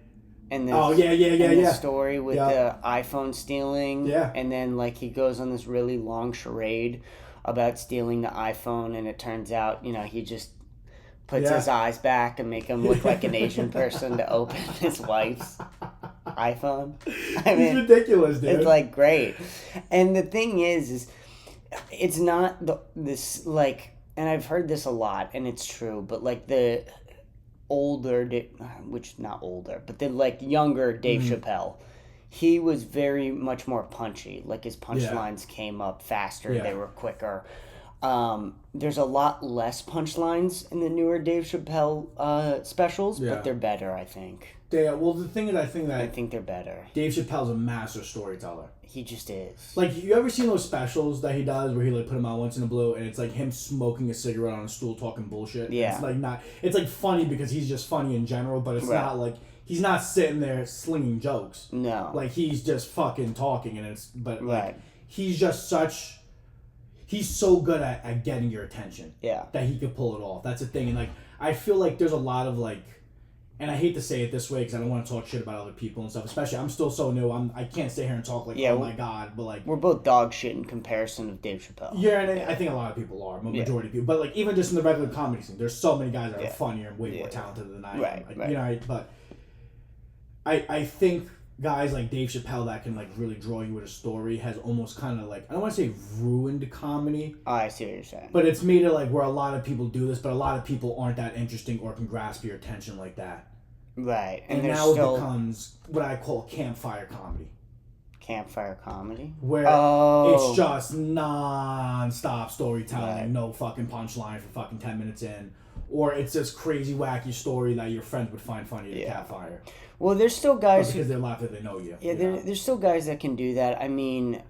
No, there is, but I'm saying there's now a lot of comics I see. Not even, like, professional, but just in general. Yeah. That, you know, they go up and you send them do a set, and it's like, dude, it's been fucking 3 minutes of story. What are we getting at here? Right. You know I mean, Ari Shaffir had that whole stand-up show on Comedy Central about doing stories, just like this storytelling bits, and those were great, and there's a lot of great of those. But I think that did come after Dave Chappelle. Yeah. No coincidence, probably. Yeah. He's an icon. Right, of course. And also, like, storytelling is a unique way of doing stand-up comedy. Yeah. A lot of people do just like that. Yeah. I think that when it's done by newer comics and when you and I hang a lot around open mics... Yeah. You know what I mean? It's just different. It is. Because we're watching these people who aren't great at it do it a lot. And he gets like, fuck, and you start to fall asleep. Well, Yeah. I've also seen some guys that are good, but I don't know. I've seen some guys that are good at storytelling, but they're better at storytelling than the actual punchline gives off. That's my problem. So, like, I've seen some guys that are like, already, they're like, I've been to some shows, and like, these guys are like, they don't really hit open mics anymore. They're trying new material with the audience at this point, And it's kind of that same thing. It's also, I guess maybe I have TikTok brain that I don't like it as much either, because I feel like I like punchier comedy. Yeah. Even if it's not necessarily dark, I just like more punchlines. And I also like just kind of getting right to it. Well, there are those guys that material, for whatever reason, works so well in the TikTok algorithm. Yeah. Like Anthony Jeselnik. Yeah. Like, his shit just does numbers on social media. It's punchy and it's quick setups. Yeah. They're like... His whole special is like 60 jokes. It's like 61-minute jokes. Not everything, but a majority of like are very quick jokes just put together in 1 hour. And a lot of people love that. That's great. But that just does work numbers on Instagram and TikTok. It does. Well, I think you could fit so many. Yeah. Into a little... Like, for instance, my jokes are very that same way, right? I mean, you seem to do it. It's set up, punch, set up, punch, set up, punch. And that's the thing. I mean, I have to start getting to the whole social media thing and actually start building this up, because I'm stupid in that aspect. I'm doing all this work to not do that is dumb. I know, it's weird though, But right? it's hard, Shouldn't you focus on like your talents? Yeah, right. Like, I gotta sit here and build a page so people go, he's credible to fucking tell jokes. It's just such a pull for me, and we did a lot of promo videos on this podcast, and I try to like really ramp up like the promo videos with certain regulations and things like that, and it just, you realize it takes away from the podcast itself. You know what I mean? Like, in particular, that social media, because that's just work. Yeah, that's exactly what it is. You're just doing work. It's work you do to get like credibility. That's what it is at the five. Like for instance, let's say like I have like 200 followers on Instagram. I think I'm like getting close to 300, and 90% of it is comics, right? Or somebody in doing entertainment. Yeah. It's one of those things that you have to build up, because let's say I have 10,000 followers now, and I go to a comedy club and go, look, I got 10,000 people follow me. I'm credible. Put me on the stage. Yeah. Right. Yeah. Like think about how many people maybe aren't necessarily that great at stand-up. Yeah. But they have a following enough, or they gain something. Well, that was a big thing at the Comedy Store. I think when in like 2017 to 2019-ish, like a lot of comics would talk about how like Instagram influencers are getting booked. Yeah. On like a Friday night. Yeah. And that's like, what? That's the Comedy Store. Yeah. Yeah, because you have a following. Right. Or I'll give you a good example, actually. I was just thinking, because I saw one of his videos the other day, and do you know a guy like Little Mo? Mo Mozzarella? I think so. He's like, how you doing? Whatever, that guy. Maybe. He's like some like East Coast, like, anyways, this guy has like a pretty good following. He's like, I hate to say it, but I think a lot of these East Coast fucking guys that like over exaggerate, a little cringe, but whatever. That's neither here nor there. Anyways, he started doing stand up, but this guy's already doing shows. Right. You see him posting him at shows already. Right. Because it's, come see this fucking person you know on Instagram that is from this area that you're gonna love. Right. And the thing is he might not get a special on Netflix, but he's gonna make ticket sales. And he's gonna sell booze. He's gonna make ticket sales. He's gonna sell booze, and he's gonna get a lot of time. You get a lot of time. You know what I mean? Yep. And that's real time huge. Too. That's like huge in the beginning. Yeah. Could you imagine if you just started doing stand up and you were expected to do 10 minutes? Yeah. Every Friday. To an audience. Your audience, not just a audience. Yours. Audience. The people who are coming to see you. Yeah. Like, that's I don't know. And a lot of comics say this too, which I'm hoping is true, but probably there's going to be an exception of like hope that those first 4 years of just grinding it out at open mics is what makes you. Yeah. You know what I mean? You know what I think it is? I think there's a certain one discipline. Yeah. And I think also there's you're getting so many reps and you're seeing so many different things. Because you even got to think about it this way. These open mics also leads to different shows and shit. Yeah. Even if they're small venue free shows that you're doing. But you start to really get your bearings. Like, there's comics, and I agreed with this theory for a little bit, and then I started doing shit again, and then I fixed it, and now I don't. Mm-hmm. But there's a lot of comics, or not a lot, but there's some comics that have a theory that you could just do it in your room in front of a mirror. And it'll get you good at saying the line, because you can record yourself and be like, I gotta be stop choppy here, stop being choppy here, and this and that, right? Whatever. This gotta be smoother.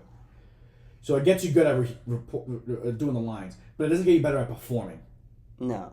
And there's a performance level of... There's a performance aspect of comedy I think that you have to have where you're giving off energy to people. You're sending energy, right? I have a good buddy that helps me write and helps me, I guess, to understand comedy. You know what I mean? Yeah. He's been in the game for a little bit. My buddy, you know Billy Sherman. Yeah. He helps me a lot. And he gave me a point one time, because there was a point in time where I was a little like kind of shell. Like, he's like, you got to give out the fucking energy. You got to send it out to them. They got to make you feel. And I think that's something you gather at open mics. I think that's something you gather doing these small venue shows. When you say a joke and there's 6 people in the crowd and half of them are silent laughing, going, like, oh, that's funny, or whatever it is, and the other half are looking at you like, wow, this guy's a fucking asshole. Yeah. There's a certain level of comfort you start to get. Yeah. Where you just don't give a fuck. That's kind of where I'm starting to get to. You get numb to bombing. You get numb to bombing. Exactly. And that was a weird thing in the beginning, because I think, and I don't know, a lot of people say it was, but for me, at least, I was young. Yeah. I was 18 when I first started. Yeah. And so I just remember it being so exhausting. I did it once a week. Yeah, mentally you're fucked up. And I was just fucked up for like 3 days. Just like dry. I remember being dry. Yeah. And that lasted for about 2 months. And then I started going like 3 times a week. And it just doesn't, like, now I'll go to feel drained now, I'll need to go to like at least 8 mics. Yeah. If I don't hit 8 mics in a week, it's like I didn't even like do it. Yeah. You know what I mean? Yeah, you gotta sit there and grind, yeah. Like a big week for me is like 15 mics. Yeah. Which is like common. Yeah. That's like what I do. It's like 15, I try to at least. And or like I'll hit 12 and then I do the show on Friday. Yeah. Or I'll have like the best weeks for me creatively are like 12 mics, do the show on Friday, and like 2 podcasts on like a Sunday. That's pretty solid. And then that Sunday night, I've done that. I was like, I was gonna say that's a heavy fucking week, dude. I've been doing a little bit less mics, but going back to Billy Sherman, he had told me something with somebody he told him, and it kind of makes a lot of sense, because there was a time where I kind of got away from, and by the way, I said at a time because I feel like I've had so much time and experiences in these 8 months I've been doing comedy, but I've seen different levels of growth every couple months and different, like, you know what I mean? I've seen so many different stages of it already, I feel like, and there was a time where I was doing constant mics, but I was selling the same fucking jokes and I wasn't writing. Now I've dialed it back a little bit more, and I'm doing a little bit more writing and trying to figure out more of that, and I'm doing more calculated mics. Yes. So like I might hit 5-6 mics in a week, but I'm working on certain shit at that mic. I try to do both. You know what I mean? Yeah. I think it is important to do both. Yeah. I think it is good to like just go up 15 times in a week and just bomb. Yeah. Bomb and maybe use the same jokes, try to riff. Yeah. Just like probably 10 of them, just bomb. Just eat that bag of dicks. Yeah. I think it's really important too. Yeah. You know what I mean? That's kind of where I'm at right now, by the way. I'm at that riffing stage where you're starting to see it a lot more. Yeah, well, you're still new at this, which is like nuts. 8 months is like Dude, I'm 2.5 years in. People are like roll their eyes. Yeah. They're like, whatever. I think you're funny. I like your shit. Thank material. you. I mean, you hear me crack the fuck up. Thank you. You know, Yeah. and I don't want to say it on here and give away material, but you know the one joke I like particularly. I told you, like, I think I was fucking dying. Yeah, no, I have some decent jokes now. I feel like I'm not getting the pops I want. I'm not getting the pops I want. Yeah. But I also know that if I was getting the pops that I was getting right now when I was 18, I would have been like, I'm killing. I'm killing. You know what I mean? So it took a really long time. And I'm still young. That's the other thing. I still have time. Yeah, I didn't realize you were 21, dude. I thought you were like 24, 25-ish. That's why I had you. Kind of new. I mean, like 6 months in now. But, like, you know, I'm not close to 22. Yeah. Yeah, I mean... Yeah, it's really not, yeah. It's weird. It's weird being this young and doing this. Yeah. Yeah, but... Well, it's also what makes you also so mature. Like I said, I thought you were like 24, 25 because you're... Not only are you already just kind of doing life here by yourself, you know, but at the same time, like... Dude, going on stage and fucking bombing makes, like... It gives you a certain kind of, like... Yeah. Way to live that you just almost don't give a fuck and you're just gonna roll whatever you're gonna roll with. Yeah, it's pressure. It's pressure. It's exactly. a lot of pressure. Yeah, you're used to constantly dealing with pressure. Yeah, and it's not good if you're not dealing with pressure. Yeah. And failure. Pressure and failure. Yeah. Those are like two things that really will fucking make you. Yeah. Also, I work out a lot. Working out helps too. Working out. That causes a lot of pressure and a lot of pain. Yeah. That's good. It's good pressure and good pain. Yeah. So... I try to do things. I'm trying to get to a point where I'm 25. I'm pretty, like, level-headed, you know? I think you're pretty level-headed now from what I've seen. You know what I mean? I've only known you a I short amount of spiral time, sometimes. But you have the same problem, buddy. But the thing is I realize a lot of people spiral. They do. And I recover. Yeah. I get back on the horse quick. That's the biggest thing. Yeah. I always talk to my father. My father said my biggest problem is that I'm good 95% of the time. But that 5% of the time that I fuck up, I fuck up. But then you get back on the horse again. You go, all right, let me fix my wrongdoings. Let me get back into it. Let me fucking do it. It's also hard, I think, because the amount of, I guess you could say, stress on trying to figure this thing out and make it. Yeah. It gets overbearing sometimes. Sometimes you're sitting there and you're like, fuck, dude, what am I doing wrong in my life? You know what I mean? Yeah. Like, but it's really not that personal because it's your own goal. Like, you don't have to suffer this. But you love it and care about it so much you do suffer it. I'm getting to a point now with, like, the thoughts of, like, failing and pressure. I've always sort of, like, as soon as I was 18, like, I moved out, you know, like, came down here. So it was always, like, dealing with pressure. Yeah. You get used to it, but I sort of bury my thoughts. Yeah. To get what I need done. Yeah. And sometimes those thoughts come out, cuz they come out. They're not pretty. By the way, I used to have a big problem with that. I started, and by the way, this is also part of the whole fucking me being me to the fullest thing, just telling people exactly how I fucking feel and everything exactly how it's going on because I used to have that same problem. And then I would have a day of like snapping and throwing shit and just raging the fuck out. Because it's not good to bottle it up. That's why I just tell people fucking how it is now. Some people are like, okay, what the fuck? But like some people are like, all right, well, you know, like you like you'll always know in a conversation how I feel. This is X. You know what I mean? Well, I'm a pretty honest guy too. Yeah. It's just like just like being under a lot of pressure for 21. Yeah. And then you know you're still super young, bro. Yeah, it's what it is. Yeah. I hate being young sometimes. You know what I mean? Listen, it has its fucking beauty, man. Yeah. I kind of wish I was still 21 sometimes. I can't lie to you. Like, I'm not old, but I'm closer to 30 than I am 21. You know what I mean? Like... Well, yeah, I'm super excited, though, because, like, dude, I can't wait to start playing fucking piano, dude. Josh, dude, he's going to teach me. I'm going to make sure he knows how to teach me. He's a good teacher, by the way. He's taught me, he's unlocked already some shit for me. Like, because, like, music is all patterns, dude. Like, when you see, like, a guitar or, like, whatever it is, you know if you hit this, this, and this, and this, it's going to make this fucking sound. Right. This kind of thing, you know what I mean? So, or like you could even see like there's different parts on the frets there. Obviously, like it's like scaled out a certain way. Like that double dot is the beginning again of the same scale, or the same fucking notes for these open strings. Like this is E A D. That 12th fret now starts E A D again, right? But then along that, there's all different scales. There's like the major scale. There's the minor scale. There's pentatonic. There's Dorian. There's all different kind of shit. And you could play in a kind of certain scale, and that's how you get certain sound from those patterns. That's so much information. It is, but then you create within those patterns. So he's helped me unlock a lot of that. Also, I just been learning how to actually play because I taught myself how to play. So a lot of times you hear me play, it sounds nice, or I might get like a certain weird kind of sound that sounds cool because it's off key or off scale or whatever it is. But I still figure out how to finagle it a little bit from shredding. When I'm playing with the band, you hear when I fuck up. Right. Like there's times where I'm like, I'm flowing, and I'm like, fuck, I hit the wrong one. Nobody knows though. Really? Nobody knows. There's too much going on at the show. Well, it makes me feel a little bit better because I'm like, damn, I just fucking. No. Well, that's the thing. Like you said, and I think this happens a lot with stand-up too. Is you fuck up a bit, and then you're like, oh my god, I fucked up the bit. You know it. But nobody else knows the bit. Yeah. So if you just finish it out, sure, it might not get as the same pop you wanted. Yeah. But you just roll with it. Yes, yeah. And they can't fucking tell.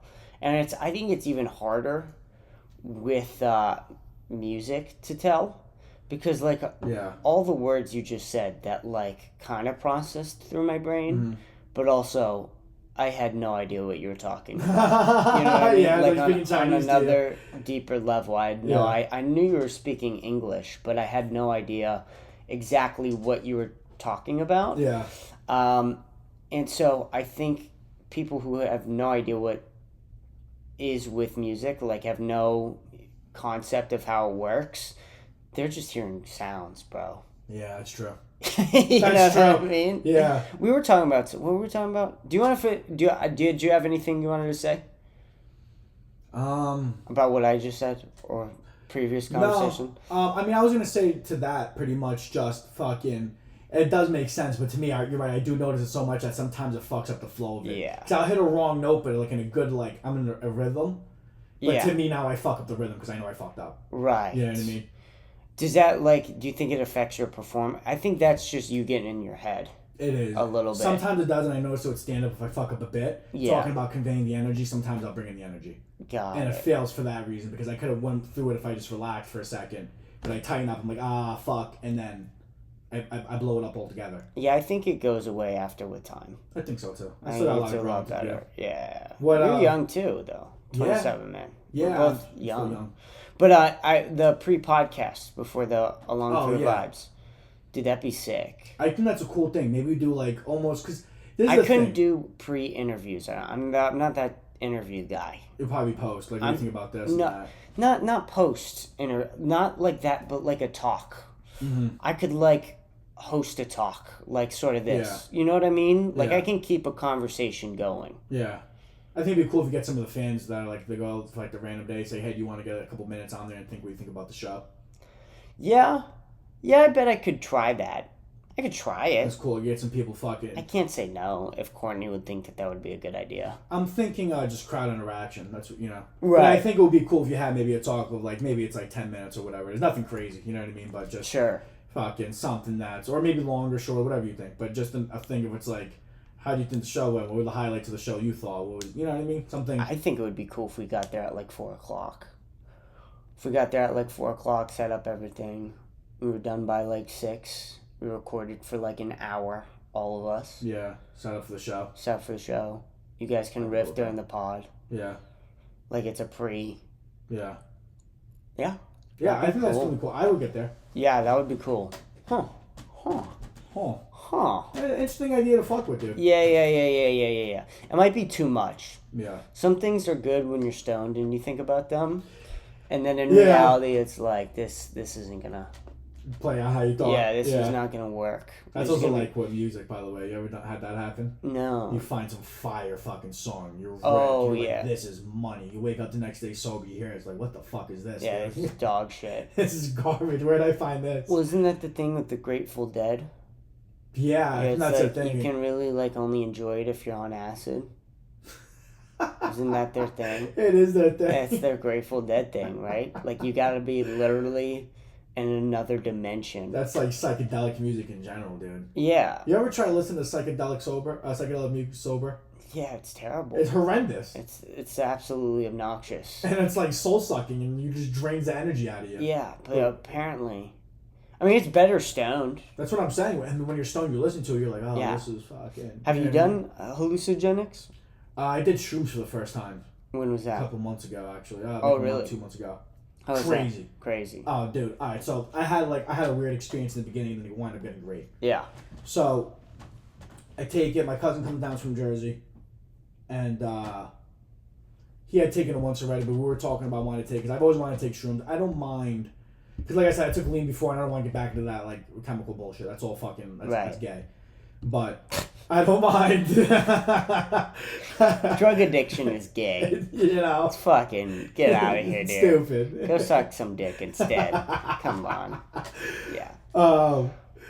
So I'm cool with like natural shit, Yeah. shrooms, weed, fucking, but not like other weird plants. Like I'm not gonna do fucking whatever that other shit is. That starts with a K. It's on the gas stations now. Ketamine? No, not ketamine. It's a different one. It's like Kepton or some shit. I don't know. It's like some synthetic like opioid that helps you get off opioids but makes you just as addicted. It's fucking nuts. Okay. Weird. Yeah, it's nutty. So we take shrooms. It was about 30 minutes, and I text my buddy Gino. I said, "Yeah, I just took shrooms." He's like, "Really?" He's like, "Do you feel it yet?" And as I'm typing out no, I start to feel it. And dude, I remember like the lines between the keyboard. Yeah. My vision became that and all blocky, and it was like all like that. Oh. And then I was like, I turned to him. I was like, "Yo, bro, I think I feel it." And he's like, "I think I feel it too." I was like, "This is nuts." And we're watching that like funny like Sasquatch thing. You ever seen that? Finding Bigfoot? No, it's like some, I don't know if that's the name of it. It's like some animated cartoon of the Sasquatch that like walks around and tells stories. It's like, "Oh, what's up, mate?" Oh, you know what I'm talking about? Yeah. We're watching that, dude, and it's the most high shit like in the world, being like even more once it hits you. And then I'm seeing that everything's kind of like fucking being shroomy and like whatever. And I'm seeing like, I guess you could say hallucinogens in that sense. So I'm seeing like patterns and other crazy shit. When we turn the light on, and I remember some shit like not being as like some shit looked like yellowish and then kind of gray. And then he opened up my door and it looked like another dimension. And I walked out, dude, and it was just fucking beautifulness. And then I saw like a tree for the first time, and it looks like almost like you're watching it through a TV screen, but like you're not. And then it's like everything looks like a certain pattern, kind of. I don't know how to explain it. But then I started to go, it's called grayscale, from what I've been told it is. Okay. I started to see everything like a comic book, bro. Oh, shit. Like black and white. Like I would see little spots of color, but it'd be mostly black and white. Like around it a little bit would be color, and it was bugging me the fuck out. So I thought I was having a bad reaction. So I told my cousin, I'm like, "Yo, bro, like, I'm just having a bad reaction, whatever, da-da-da." He's like, he's like, "What do you want to do?" I was like, "Let me just try vomiting it up. It's probably just, we'll try again another," because we still had some left anyways. I was like, "Fuck it, I'll just try it again another day." So I go, I vomit. It doesn't come out. It's in my bloodstream now. I'm fully fucking on shrooms. So I'm like, fuck, I'm just going to ride the wave. I don't panic. I'm like good at talking myself down. Yeah. Like in my head. So like I'm just kind of like chill. I did bug out a little bit during the whole vomit thing, in the sense like, fuck, what's kind of going on. Like more anxiety, but not like going crazy. Right. So I'm like, fuck, let me just enjoy it. Did you vomit? I did vomit. I forced myself to vomit. Got it. You pulled trig. Yeah, exactly. And I was like, fuck it. We'll just try again. So then anyways, I go back to the house. Still seeing black and gray, whatever it is. I called a couple of my friends, telling them, like, yeah, I think it kind of went bad, whatever. We're back to the house. I'm like, let me just enjoy it for what it is. Fuck it. This is going to be my trip. It's going to be my trip. Let me not, might as well go like an asshole. So I'm still seeing some black and white. We're bullshitting. We're having fun. And then I gotta take a shit. Because, like, apparently shrooms make you shit. I didn't know that, because it's, like, fungi or whatever. Yeah. So I'm in the bathroom, dude. And I remember, like, he's, like, on my bed. And I, like, peek out the fucking crack. And I feel like I'm looking into another dimension. And I'm slowly starting to get more color back now, dude. Like, now when I look at my shower, it's just a spot of black. And I remember, like, the final thing was I was looking at my phone, sending a Snapchat to my buddy. He just snapped me. I just told him I was doing shrooms for the first time. And everything around the screen is black and white. I'm sorry, it's color, and the screen is just black and white. So if I looked here, the screen was black and white, but everything around it was color, like, from my peripheral. It was nuts, dude. And then... How much did you take? Probably like 2 grams. 2 grams? Really? Like 2 grams. 2.2, I think it was. Oh, wow. Yeah. Isn't like a big dose 3 grams? Don't people do 3 grams? Yeah. I was told to do like 2.2. Yeah. You were told to do more? Yeah, I got recommended to do like 2 and some change. I think I wind up doing that, yeah. Okay. I bought an 1/8. Okay. Sorry, continue. Go ahead. No, you're chilling. So, like, now the color's going back. I'm wiping my ass. And I remember, like, I have a little lamplight where my, like, towel rack is. And I remember looking at this blue towel I have, and it glowing like something out of fucking, like, the Shrek movie when they find something. That's what I think of, dude. It's like everything's beautiful. All the gray's gone away. Everything's like this velvety kind of like touch to it. It's all rainbowy and shit. It's beautiful. Then I remember just fucking walking out, dude, to wash my hands and looking in the mirror, and I had rock and roll playing, dude, and it just felt like I was like in a '70s movie. Because everything's like that velvety film kind of look, and it's just like, I was like, oh, this is fucking crazy. We wind up going, smoking some weed. I was wearing these blue Cartier glasses I have, so everything looked like I was in the shadow realm. It was fucking nuts. We were walking around, dude, and then we're like, yeah, we want some fucking In-N-Out. But we're like, we should walk to In-N-Out. It's 45 minutes away, by the way. We should walk to In-N-Out. So we go on like this Harold and Kumar adventure to fucking In-N-Out. We eat, we come back, and we Uber back, and we were just fucking chilling, dude. But it was a vibe, man. It was fucking nuts, dude. How long did it last? Man, probably like 4 or 5 hours. So were you still like high when you came back from In-N-Out? Yeah, but like slightly high, like barely. Yeah. Like the velvety went away. I was just kind of like, I could tell you I was buzzed. I want to say like 5 hours it lasted, maybe more, maybe less, but it felt like around that time. That's nuts. Yeah, we smoked a couple times on it too. It was fucking while we're doing it. Oh wow. Yeah, it was cool, man. Dude, that sounds incredible. The weed really perks it up because it's two different kind of highs, so you don't get like intoxicated. Like if you were to mix like drunken like weed, you know what I mean? Like if you mix like alcohol and weed, you get the spins. Like it's not like that. It's very different. Have you ever drank on mushrooms before? No, that was my first time taking it. Oh, it was your only time taking it. Yeah. Are you gonna do it again? Probably. I plan to. Yeah, I actually really enjoyed it. It's just not something I would do every week or it's one of those things that I would space out every couple months. Maybe I'll take a shroom trip and have fun. I've never done mushrooms before. I'm gonna take them when I'm 25. Okay. I've always said that I would do them on the podcast. It's trippy. Yeah? It's trippy. I gotta find somebody good. I know somebody.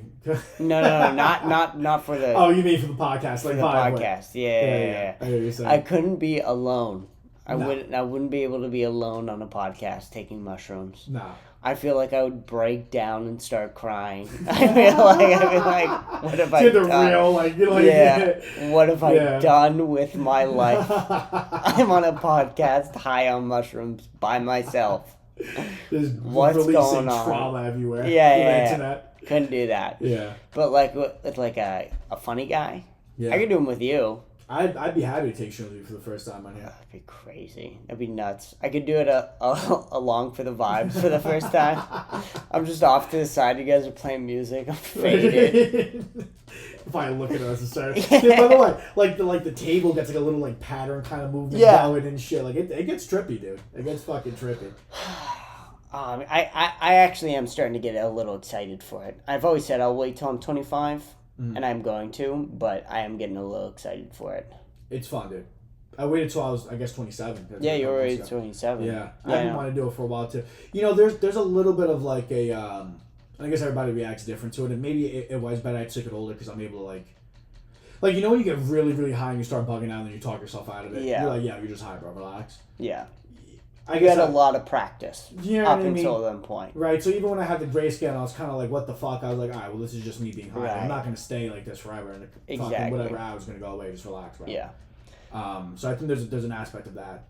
That might be better if you wait. But, I mean, it's also fun. I think also the movies hype it up like they do with weed. Yeah. Do you remember, like, the old movies where they would talk about weed? You would see, like, a fucking tiger. Like, dude, I've never smoked weed and saw a tiger. Yeah. I would love to pet a tiger. Hi, please get me that strain of weed. But that's not a real thing. I think Shroom has a little bit of that, too. But it's not. It's an interesting feeling. I fucking have seen shit on weed, but, like, not in a good way. Like, one time... Oh, dude, I always forget this. So I was 17 years old. Yeah. I actually love this story. I was 17 years old, and I was taking edibles, but I couldn't get high. No shit. Like, you know what I mean? Yeah. And I think I just got bullshit edibles. You probably did, because I've had edibles I don't get high with. Yeah, so I was, like, getting just not high with edibles. And then... my buddy brings over a 500 milligram chocolate bar. Oh, buddy. So he goes, you want to split it? I go, fuck it. I haven't gotten high. Let's find out. So I took it, and then we recorded a podcast. So then we hopped on this podcast at 17. Yeah. We start recording. We start bullshitting or whatever. My buddy who took it starts freaking the fuck out in the middle of the podcast. Bro. And I took it, and I'm not feeling anything. So I start drinking. So then I had like 5 or 6 drinks. And I remember I petted my cat.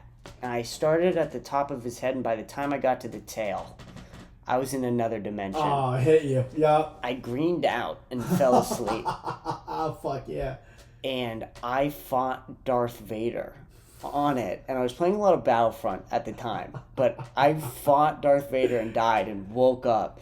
I remember it feeling so surreal. But that was not a good experience. Well, I mean, that's your first time fucking getting high and you're getting crazy amounts, dude. Yeah. I got 2 stories for you on crazy. Yeah. It got to a point where I could start taking like 300, 400, 500 at a time, no problem. Yeah. But the first time I took 300, it was a work night. I was just got off work. At the time, I was working in Manhattan at the 1290 building, right next to Radio City Music Hall. So there's a lot of shops around there. I would sometimes walk and take like the path through Times Square to go to 42nd Street to get a bus back to Jersey. And there was this weed shop called Weed World on there. And they sold these 300 milligram chocolate bars. And I took it, dude. And I was like, fuck. The guy's like, just don't do this in one shot. I was like, dude, fuck this. I started eating in front of him. I thought it was a big shot. I get home, dude. All I remember, I pretty much greened out too. I was like, whoa, it fucking hit me. I'm like, this is intense. I was like, I gotta take a piss, but give me a second. I woke up then. By the way, I took it. It hit me around 6, and I was complaining, by the way, too, because it was like already like I had sat out and fucking by the steps ready for like 30 minutes or so, the whole 9. I'm on the member sending a Snapchat on the bus saying this is some bullshit. These are bullshit edibles. I get home, I'm fucking blasted. I'm like, whoa, this is nuts. And I'm like, I gotta take a piss. I then like give me myself a minute. I wake up at like 5, 6, 7 in the morning around that time. I would say probably like 6 o'clock in the morning. And I'm like, fuck, I gotta take a piss. And then I realize, I then come to terms that it's fucking 6 in the morning now. And I'm still blasted. And I gotta be at work the next day, 8 in the morning for a meeting. I stroll into that meeting high as shit, dude. Fucking rolling. Like, I remember one of my coworkers looking at me like, he's giving me a look like, is this kid fucking high right now? Like, I put the eye drops in, but you could just see the high in my face. Yeah. You know what I mean? Like, there's no hiding this fucking thing. And you can't wear sunglasses at these fucking meetings. Like, I look crazy. And I don't think I was sober again until probably like 12, 1 o'clock in the afternoon, dude. I'm sitting there making cold calls like, what's up, everybody? How's everybody doing? Fucking all real slicked out, high as shit. And I took 1,000 milligrams in Chicago. What? That was 1,000? crazy. Of some homegrown edibles too. Holy fuck. Dude, it was insane. So at this point, I had already worked up a tolerance of taking 200, 300, 400 milligrams, no problem. This is, when I took an edible, that's what I needed was 2, like around that, from 2 to 4. Or else it was just like whatever, it was a light high. Actually, matter of fact, going to Chicago, I took a fucking 300 milligram for that flight. Holy fuck. It was just fucking chilling. We missed the flight. My buddy and I were sitting there eating breakfast, going, look at all these fucking assholes on the rush on the plane. We got time, but it doesn't leave till this time. They close the doors at 7:59. We get there at 8 o'clock, going, all right, we're ready to go in now. They go, no, we close the doors. Well, what do you mean we close the doors? They go, we close the doors, that's it, you can't get on. I'm like, bro, we're a minute late. But we thought we were on time, though. We didn't realize that boarding at 8 or the flight leaving at 8 means you're boarding at that time. We're like idiots. Right. So we had to stay there for an extra 8 hours, and my high kind of like faded a little bit, but whatever. I'm in Chicago. We were there for my buddy's dad's funeral. He had passed away, unfortunately. So we're there. We're at like this repast or whatever it is, and people are going. We're sitting there. It's me, my buddy Gino. His name is Bill too. Mm-hmm. Bill and these other like couple friends, one of his friends and like 2 or 3 other girls that he like grew up with, and the guy's girlfriend. And he one of his, I think it's like cousins come over or whatever it is, and she like grows weed and the boyfriend grows weed or whatever. So she gives him a fat stack of homegrown weed and a whole thing of fucking homegrown edibles, like gummy bears. Yeah. She goes, be careful. Each one is 100 milligrams each. So like whatever. So me and him sitting there bullshit, and he looks at me because he knows I like edibles. He goes, you want to take a few? I was like, yeah. So I think he's me like 200. He takes 2. Then my buddy Gino's like, take another one. I was like, you cares? Like, God, take a 3. I was like, you have to match me though. So he wound up taking like 500. We got to like the 500 point. We already just kept going back and forth. I had one of his friends that ate like a quarter of the gummy. I was like, give me the rest of that. Fucking. Gino then goes, take 1,000. And Billy's like, nah, I'm good at 500. I go, I'll take the 1,000, but don't make me eat it one at a time. Just give me 5 straight up. I'll just eat the whole thing right now. Don't put me through that torture. Because, they don't necessarily taste the greatest either. Yeah. So I'm like, just give me the fucking show. Get it over it. So I take 1,000. And it just kept slowly climbing from the beginning, dude. Yeah. It started off, I was like, oh, I'm fucked up. I was like, yeah, it's good. I was like, it's not as crazy as I thought. Then it got to the stage where we started to feel weird to walk. And I remember we were playing wiffle ball. They had a little wiffle ball thing at this restaurant. And I'm playing wiffle ball. And I'm like, all right, well, I'm fucked up. It's definitely hard to move around. And I'm a little stumbly. Then we're like, all right. Because we didn't, really eat that much at the restaurant. Yeah. Or whatever. It's just I don't know. It was kind of like a serve yourself thing. And people only eat so much. And we're just kind of whatever the vibe. We didn't eat that much. So we go to actually get, I think it was, Portillo's or some shit like that. It's this hot dog place that they're famous over there for, some shit. And go get some hot dogs. Fuck it. From the car ride to the restaurant, I can't get out of the car. I'm getting, Yeah. it's getting to, the blackout green point. I'm fuck, dude. I'm starting to miss little spots of where I am in the car ride and shit. I'm now in the restaurant, dude. We're in a booth like this. And I'm sitting there. There's a wall here. My buddy's here. I'm inside. They know I'm I can't speak. I look like I took something completely different. People know in the restaurant. They're looking at me fucked up with glasses on. So I'm sitting there like this in the booth. I'm just smacking side to side. I'd smack this way, lean back over. I'd smack this way. My buddy pushed me. I'm fucking like this. We eat hot dogs, and I'm just just a fucking everywhere. We then go to get deep dish pizza. We go get deep dish pizza now, and this is now me fucking. I'm full 1,000 in. I'm sitting in the thing, bro. And I'm ordering just root beer after root beer. I'm like this, fucking dying. The waitress gets me a root beer, I suck it down. By the time she comes back, I'm like, excuse me, could I get another one? Root beer, yeah, thank you. Yeah. And I'm just fucking like this, dude. Then we're out with his friend that's a girl. Hold on, wait. Yeah. So I'm the waiter. I'm coming back, I'm bringing food, I'm busy as fuck. Sir? Yeah. Sir, that's your 6th root beer. Yeah, I need another one. Are you okay? I'm phenomenal, lady. I need another root beer. Are you sure? I don't know about this. Maybe we need to take you outside. Do we need I'll to take you outside, bitch. Give me my fucking root beer.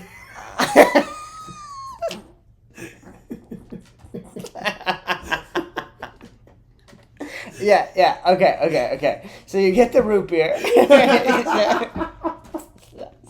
This lady knew I was fucked up. Yeah. Of course you did. No one orders 12 root beers without being on some sort of drug. And meanwhile, I'm like this, dude. Yeah. So you get the pizza. So I get the pizza on me. I'm like, wow, this is fucking. I'm dripping it on me. By the way, it's fuck it. I'm like you ever seen The Wolf of Wall Street when Jordan Belfort does? Yes, and he's just fucking. I'm at that stage. Yeah. I'm at the crawl stage. And I'm just fucking, there's pizza on me, there's cheese dripping everywhere, I'm the fucking mess, I'm 6 root beers fucking in, dude. Yeah. And then they're sitting around talking around, and one of the friends that he grew up with was this chick, I forgot her name, I started with a B, mad show though. And I'm sitting there like this, and she goes, oh yeah, I'm German, I just look at her, I go, Hi Hitler. And I just go back to fucking going like this. And my buddy looks at me, he's like, dude, I'm so sorry for him. I just completely fucking, because I thought it was hilarious, but I'm just fucked up. Yeah, you're just on 1,000 milligrams of edible. Yeah, and she saw me take the edible, so she's like, this fucking kid's out of his mind. Yeah. And then I'm sitting there, dude. I think I had 2 or 3 more root beers, another half slice of pizza. Then we went back to his house, and we're staying with his mom, and I'm sitting on the couch, and she doesn't care about fucking weed and shit. Right. So I'm sitting on the couch, and we're bullshitting. She's like, oh, you're fucked up. And I was like, I took 1,000 milligrams. She's like, you're an idiot. Yeah. And I went to bed. I woke up the next morning. She's like, hey, how you feeling? I'm like, I'm definitely fucking feeling. How long did it last until the day afterwards? Was it 2 days thing? Nah, it lasted a day, but I slept half of the day the next day. Got it. I didn't wake up till fucking... if I knocked out, let's say, around 1 in the morning, I didn't wake up till 4 or 5 the next day. Wow. And I was still that crazy fog brain with a little bit of buzz. That's crazy. Yeah. That is nuts. Yeah. Oh, that's great. I died, dude. I straight up died. That's great, dude. I love getting those 2 fucked up stories. I had the weirdest fucking... On this Tuesday, I drank a lot on Monday. Oh, shit. Got fucked up. I get fucked up every 2 weeks. Yeah.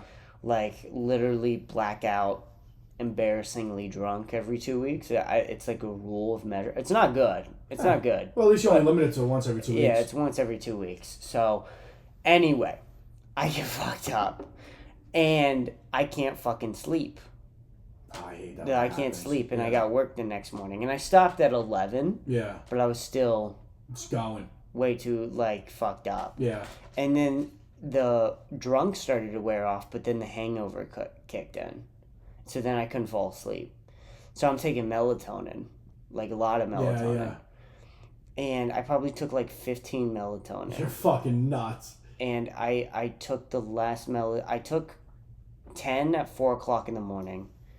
And then I took another 5 at 6 in the morning. Oh, Jesus. What time do you have to work at? It wasn't till 11. Oh, you're not waking up. So I wake up. You did wake up. Woke up. God bless. And then I was tired. I was really, really tired, obviously. Yeah. So then I drank a Red Bull. How did that work out for you? So I start hearing things. I was going to say. At noon. Literally hearing things.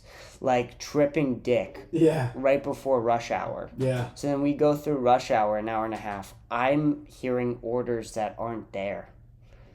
Oh, shit. You know what I mean? Like, Yeah. I'm, like, trying to take the order. Everyone was like, you were doing okay. But I thought I was going to lose my fucking mind. Yeah. And I just realized there's no climax to this story. No, there isn't, but it's the truth. But it's the truth to it, though. So I used to do the same. I did something similar for a little bit. It's the mind tired, body high combo that fucks you, dude. So when I was taking my Series 7, because I do the whole investment advising thing, I was taking my Series 7 at the time, and I'm trying to just get through the material and learn everything as much as I can. There was like a week there straight where after a week I was like, I can't do this anymore, pretty much. I don't want to say straight, but it was maybe like 2 weeks and a week worth. Like almost every other day I was pretty much doing this. Okay. I would stay up till 4 or 5 in the morning off coffee and B complex. Okay. And I would, but it was like mass. Like I would have like 2 or 3 cups of coffee, like strong Cuban espresso, and fucking B complex. Okay. And I would have those kind of things, dude. Yeah. Where it was like, I'm sitting in bed and I'm almost like shaking because my body's so up from all the caffeine and shit. But my mind is like, dude, please, I just want to go to bed. And you start to like, you almost do a little bit of like a hallucination. Yeah. You kind of do. Yeah. Well, you see why people go crazy after 3 days. Oh, yeah. Of no sleep. Oh, yeah. Easily do. Like nuts. Yeah. Like, you know, the Nazis, they would do those experiments where they would keep people up for like 5 days. Yeah. They would like lose their mind. You go into psychosis. There's no other way that you can't go into psychosis, dude. Which is odd. It is. It's an odd thing that your body just needs to shut off. Yeah. Every day. Yeah. It's so weird. It is weird. It needs a reset. It needs power. It's interesting. But what about it? Like, you know what I think it is? I think almost the brain is like a battery. Yeah. You know what I mean? And it's when you're up and you're doing shit, you're expending so much energy from the brain because like it takes a lot to do this. This is fucking brain work. Right. You know what I mean? So you're walking around, you're going through your day, you're thinking a million fucking thoughts. You're doing this, that, you're using this for concentration. Like, we're obviously in a very complex society. This isn't so easy as fucking taping, you know, a leaf to your dick and walking around with a spear to get food, drink some water. You know what I mean? Like, it's a lot better, but it's a lot more complex. It's a lot more complex, right? Yeah. So I think your body just gets fucking drained. Like, your mind gets fucking drained from using energy. Mm-hmm. And you just got to kind of, like, power it back up. I think that's one of those kind of things. Yeah, that makes sense. But also, I saw somebody saying, a scientist one time saying this, and I don't know how true it is, and I don't even know if I'm going to get this correct, because this is like high 3 a.m. YouTube. Got it. Rabbit hole shit. Yeah. Where apparently we're like the only creature, or like us and like mammals and shit like that, or like other, I should say like this, like I think it's like fish and shit like that, and like plants and all that. I'm like shaking this, sorry. No, you're plants good. and all that and shit don't fucking like sleep apparently. Or there's something along the lines like that, that it's only like meat-eating creatures and like carnivores and like mammals and shit, like whatever the fuck it is. I probably sound autistic right now, but whatever the fuck it is like... We're really high, We are really high. Dude, I just came down a little bit. Did you? Yeah, I was Me like, too. holy fuck. We were really stoned, I think. Oh, yeah. But go ahead. Yeah, But yeah, apparently like we're the only ones that like need sleep, or like we're only like a certain mind needs like fucking, I don't know, some shit like that. Very odd. Yeah. but we do have to recharge, which it's like good. I get it. The sleep feels fucking great, especially like today. I slept all day, like I said. Yeah. Pretty much, dude, and I fucking definitely recharged. Like I woke up energized without coffee. You know. Crazy. But it also would be cool if we didn't need sleep and we just constantly can go and we'd sleep whenever we wanted to sleep. Yeah, I know. Yeah. I have a hard time sleeping. You got a hard time sleeping? Oh, dude, you have no idea. Really? My schedule's, not only is my schedule fucked up because it's 9 to 5 work and then... Well, I mean, I create my own schedule, but to make any money, you gotta be 9 to 5. Right. It's 9 to 5 work, and then after it's comedy or I'm doing music. Right. For 4 or 5 days a week. A lot of comics say they have a hard time sleeping. Yeah. Or they're like the late night owls. Well, I was gonna say, I work 9 to 5, and then you go do comedy, and then you come off of comedy. And it's such an adrenaline rush. And it's right that you're fucking up. You don't, and if you have a good set too, especially even at an open mic, if you have a good set, you're rocking, and people, even though it's an open mic and you shouldn't treat it like a real thing like that, 'cause it's just practice. You still feel fucking good. Yeah, it feels good. But you still get adrenaline from bombing too. Yeah. Oh, yeah, there's still like that. It's a different kind. Different kind. Yeah. Worst kind. Yeah. But for sure, there's like this big fucking adrenaline rush from just getting on stage alone. Oh yeah, and especially that's what I'm saying. Like when I get off stage, dude, I'm wired. Yeah. I am wired. Even if I bombed, I'm still expending so much energy and running. Like you see me how I do stand up. Even if it's not going good, I'm still running around and screaming like a fucking madman and being a crackhead. There's so much that goes into when I get off, dude. It's impossible for me to go to bed. And sometimes I'm going to 2 in the morning. Yeah, how long does it last for you think? Like all night, dude. Really? Yeah, like I like especially like for so if you go up at like 9. Yeah. Like that's all night long. I'm wired till 2 or 3 in the morning. Wow. Yeah. Yeah, I'm sort of similar though. Yeah, that's how. Like Friday night for the Bible, we had a really good show Friday night. Yeah. I didn't go to bed till like 5, 6 in the morning. Yeah, I almost wish that like you could do stand up early in the morning. It would be nice. You know what I mean? It would be nice. Wake up and that's like the first thing you do. I kind of like the whole late night aspect of it. Yeah. I like that you're like, for instance, like at some point I'm praying to God to get to theaters and arenas. That'd be fucking awesome. But dude, I love a nice intimate setting, close quarters. You're just sitting there ripping. You know what I mean? If you have a good set, even if you're not, you're still sitting there interacting with the crowd and bullshitting. Well, that's why comedy clubs are the best. Yeah. It's because they're like really designed for that specific thing. I mean, especially you're talking about like the Comedy Mothership. Like it's designed by a guy who spent years doing comedy in comedy clubs and has Netflix specials and the whole 9. Yeah. Right, exactly, and had fuck you money. So he just designed the most perfect like church, almost for stand-up comedy, which is crazy. It's happening here. Yeah, and by the way, it draws comics, man. I came from another place. You came from another place. There's a million other people we know that come from other places. Yeah. And there's so many comics too, bro, which I love. Dude, it's weird. Well, the weird thing is that it's not good. I don't think that we're almost not outsiders here. What do you mean? Like in every other city, you might what's the mile radius between comics? 10 miles. Yeah. You know, like we're talking New 15 minutes England. for me. Yeah, or no. I'm talking about in New England. Oh, okay. It's like 10 miles. Yeah. You might find another comic. Yeah. Here it's like every other half block. Yeah, I see what you're saying with this. Yeah, okay. I There's took it like differently. there's like another stand-up comic living somewhere. Yeah. Oh, dude. And by the way, you don't even realize it. The guy served me pizza. Like fucking Yeah. You know Cheech? No. Crazy hair, fucking kind of like one of those fucked up crazy characters. No, I don't. Dude, he works at a pizza spot. He works at 2 pizza spots. Yeah. And that guy serving you pizza, you don't even know he's a fucking comic. Yeah, exactly. It's your guy dude, I'm an investment advisor. Think about that. Like, I'm literally doing retirement planning and I do comedy. Yeah, it's nuts. And they would never expect it because I'm a completely different person on the phone or when I'm talking to clients and when it's just this. Right, exactly. You know? But that is like the funny thing where I don't think it's good to get used to. Yeah. You know what I mean? Because you almost get adjusted to being around comics all the time down in Austin. Yeah.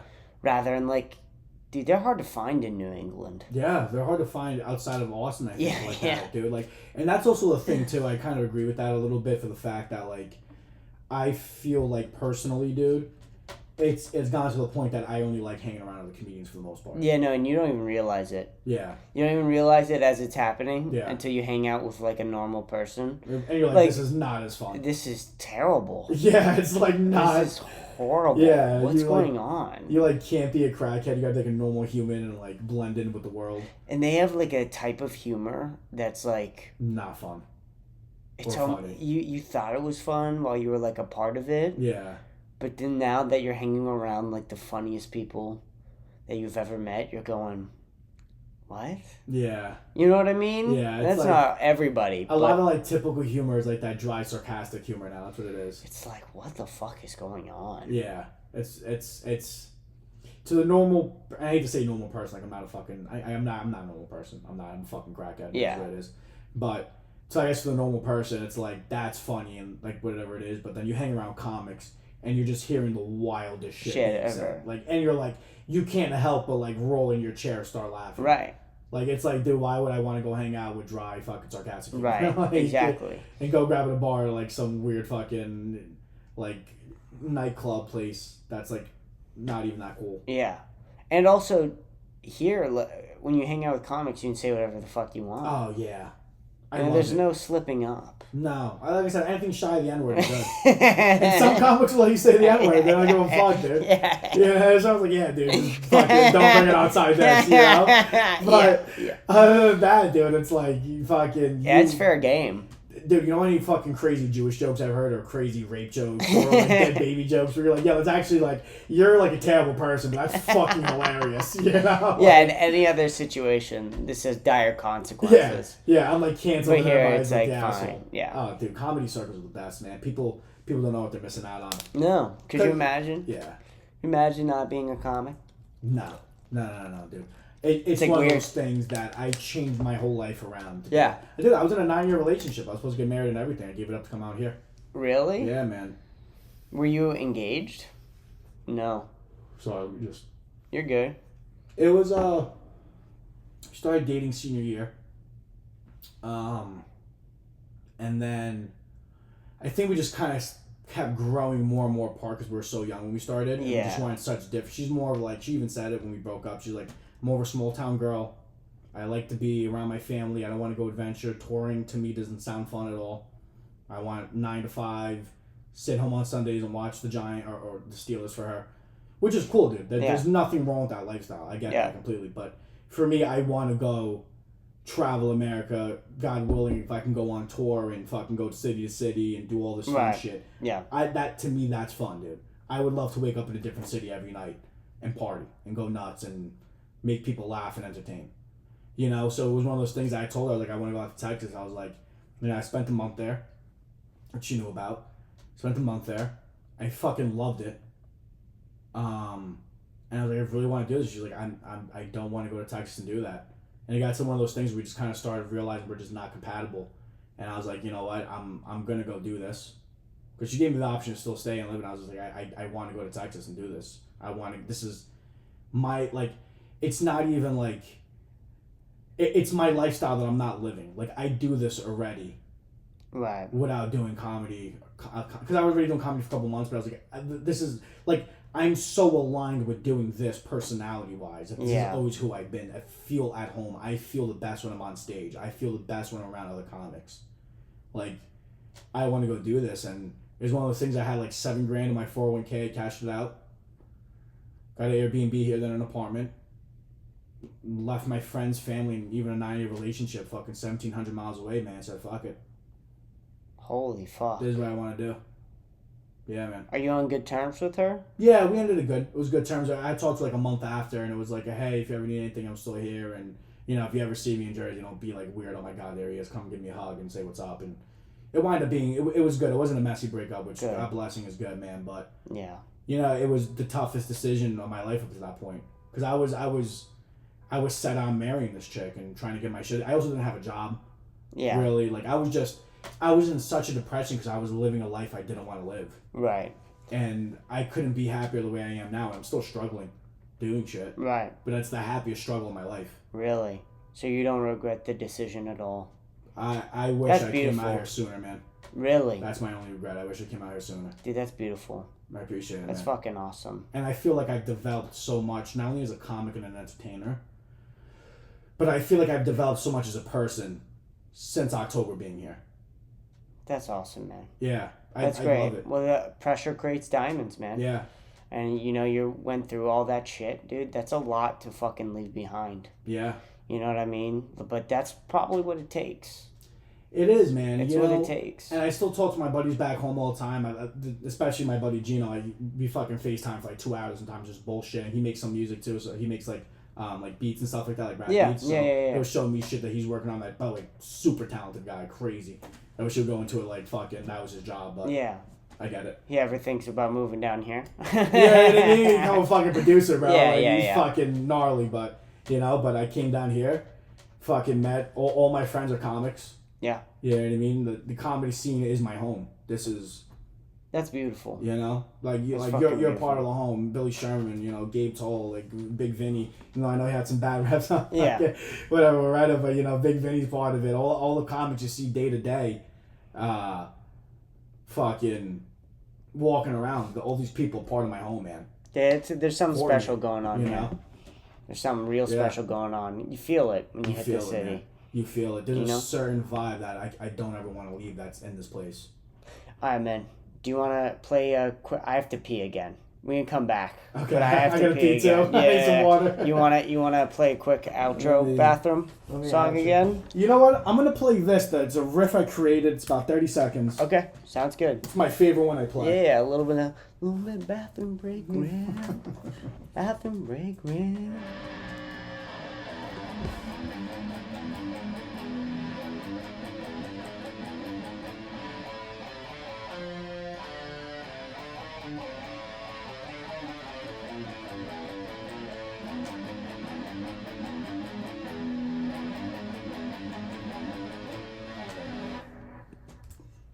Whatever you want, man.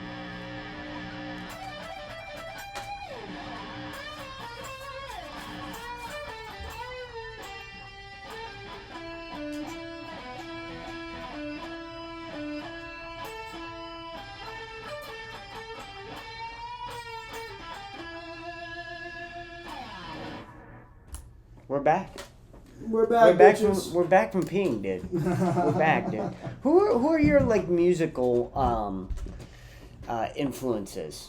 Who are the people you look up to? Oh man, I mean, I'll tell you this much off the rip. It's Eddie Van Halen. A lot of my style, if you look at it, is I mean, I've only displayed so much here, but even Along for the Vibes, whatever it is, if you see me playing around, it's a lot of that 80s kind of sound. I love Van Halen. I think he's so special. I love the way his guitar sounds when he's playing. Like, mine is almost mimicked in that, like... Dude, if you look at my fucking knobs on the amp, everything's turned max the fuck up. I got a tube screamer on there and everything. It's max all the way up, dude. It sounds like the fucking amp is gonna explode. Yeah. And that's a sound I like.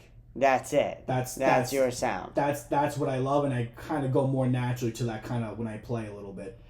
And so I like that 80s sound. I really love Van Halen. I really, really like C.C. Duvall from Poison. Which in the guitar world, for some reason, he gets this weird rap, or maybe, I don't know if weird rap, but I don't think he gets the credit he's due. I've seen a lot of people talk about this. Right. Yeah. Like, I don't know, man. To me, like, he's a mad scientist. I love C.C. Duvall. And he also has like the certain twang that he plays with that I really like. Yeah. Which I kind of have a little bit of my playing too. I have a little bit of a certain twang. But yeah, obviously those guys I really like. I like Slash too. I like that bluesier kind of sound too. I got a little bit of that in there. What decade would you say you prefer? 80s. Like 80s overall 80s. For sure. Yeah, that's I think 80s for like even style wise, man, like with this shit, the way I dress is very 80s. I think that's the best era when it comes to not only entertainment.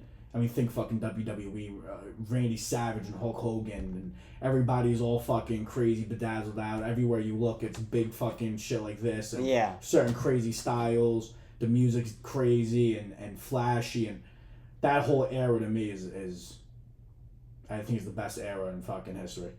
Really? Yeah. Oh yeah, dude. I think there's Interesting. so much creativity in that era and so much uniqueness, you know? It's very recognizable. Yeah. You know what I mean? Yeah.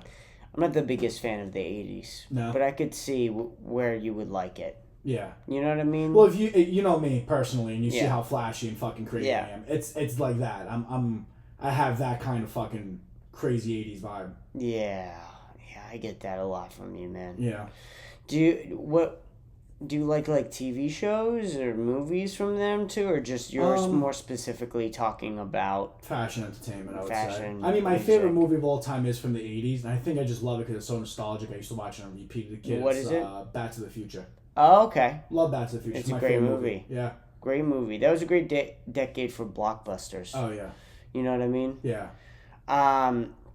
Steven Spielberg was huge. I mean, Yeah. he's great. Well, that's what I'm saying. Even the creativity, I feel like the creativity of the 80s was kind of unmatched in every aspect of it. Because even now, like, the movies are shit, dude. A lot of them are just reruns of 80s movies. Or it's like some weird, not to get political, but like some weird DEI fucking man-hating film. And it's like, Jesus Christ. Like, I don't want to be that guy, dude, but we really got to have fucking... Yeah, you know, I get what you're saying. Like, just fucking play the part. If you fit the role, you fit the role. And come up with fucking a unique story. Yeah. You know? Because 90s and 70s are usually attributed with, like, the best music and the best movies and the best, like, everything, usually. You know why I think? I think because there's two different booms of those times. Like, 70s going to 80s is almost like there's a lot of change, but there's a lot of similarities. Right. Yeah. Like Queen was huge. With that, like, in between. I'm a huge Queen fan. Right, exactly. Yeah. So I don't maybe get, but I feel like from 60 to 70 is massive. We go from wearing fucking suits all days to like now there's these like hippies wearing fucking super bell bottom jeans. Mm-hmm. And the 90s to like 2000s all baggy clothes. It's rap. It's a different kind of grit to that era. But you like the fun. I like the fun era. I like that's what it is to me. Like dude, like I told you this in the car on the way here, man. I'm trying to not be the next what is it? Not the next Nature Boy, but the next Jersey Boy. Yeah, you know that makes sense. You know, that's what that's. I like that era. I like the flashiness. I like the music. I like movies. Everything about that era to me screams fucking entertainment and fun. Yeah. That's what it is. Yeah, no, I get that 100%. There's a lot of people I feel like who play music now like the grunge. Yeah. A lot. Yeah. That's big. Not everybody per se, but a lot of people like Nirvana, you know, Pearl Jam, even like a little bit of like Foo Fighters, which isn't exactly grunge, but you know, it's Dave Grohl, so it has that like little feel to it. Yeah. But I think that and everybody likes like fucking death metal and hardcore shit now too. Yeah. Are you big into those? No. Mm-mm. No, you're strictly like 80s. I like. So don't get it twisted. I like Nirvana and those guys. Sure. I love Green Day, for instance. Matter of fact, I grew up young when the MP3 was fucking first coming out. That's crazy. And my sister had an MP3, and there was Avenged Sevenfold, My Chemical Romance, Panic at the Disco, Blink-182. That I grew up on that era of rock and roll, believe it or not. So when did you start getting into like the 80s? When did you figure out that was your type of music? So I remembered I liked 80s a little bit growing up too, because my dad also played some 80s stuff like AC/DC, those kind of guys. Got it. You know, Guns N' Roses.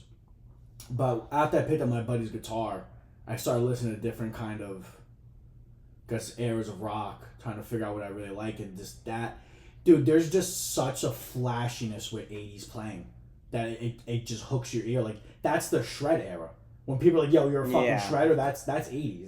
That's all the guitars coming out. Everybody's trying to display fucking unique things. You know, George Lynch is there with the whole sliding thing that he's fucking... I look like I'm jerking off. But he's doing the whole sliding thing on the fretboard. Everybody's losing their mind. Van Halen's tapping is like the greatest shredder in the world. Like, that era of guitar playing is so flashy and like melodic that it blows my mind out. Every time I catch a new song that I'll hear from that era that I just won't hear, I'm like, wow, that's fucking insane playing. This guy did that sound. Are there any new artists that kind of sound like that you like today, or no? Not that I have looked into. There is one, I think that like Gretchen something or like Thorn I don't know. I don't fucking remember their But name. nobody Led like Zeppelin. big. Oh, Greta Van Fleet? Yes. They're great. They're cool. I like them a lot. Yeah. But they're like Led Zeppelin, but they have that Sure. that sound. I like that. Sure. You like Led Zeppelin though? I like Led Zeppelin, even though they're not as like that flashy. Yeah. They still have, they're a different kind of rock and roll. Sure. But I still like them too, yeah. What do you feel about like the 70s rock? Like, cuz that was really like new at that time. I think there's a blueprint there for 80s and everything played from that 70s kind of almost 60 era. Gotcha. Cuz in the 70s you have a lot of fucking guys that are developing a newer sound. Yeah. You're getting a lot more of that rock and roll. You find a lot of people, I think, who like 70s rock also like 90s hip hop. Yeah. A lot. Yeah. Because they have that sort of similar feel of something new being created right before your eyes. Yeah, I think it's that, and I also think there's a dirtiness. Yeah. Like, if you listen to, like, AC/DC, for instance, right? That's like... There's a fucking dirtiness to their playing. Yeah. Their distortion is cranked a certain way, and it's very dum dum dum dum. You know what I mean? Yeah. Well, and also the things that they were sort of singing about is like normal now, but for the time was very like, what the fuck are you doing? Yeah.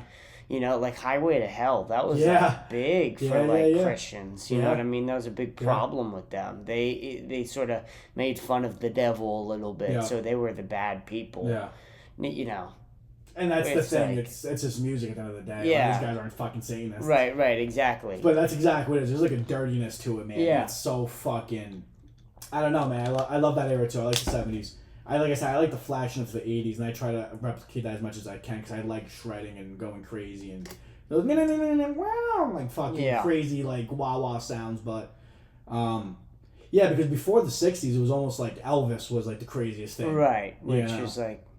Not that crazy. No, it's like not crazy. But he was shaking his head. Jimi Hendrix is crazy. Was nuts. Jimi Hendrix was nuts. He was humping the guitar on stage. Yeah. While playing the wildest shit you couldn't even imagine. Yeah. Apparently, allegedly on acid too. Yeah. Allegedly on acid as well. Yeah.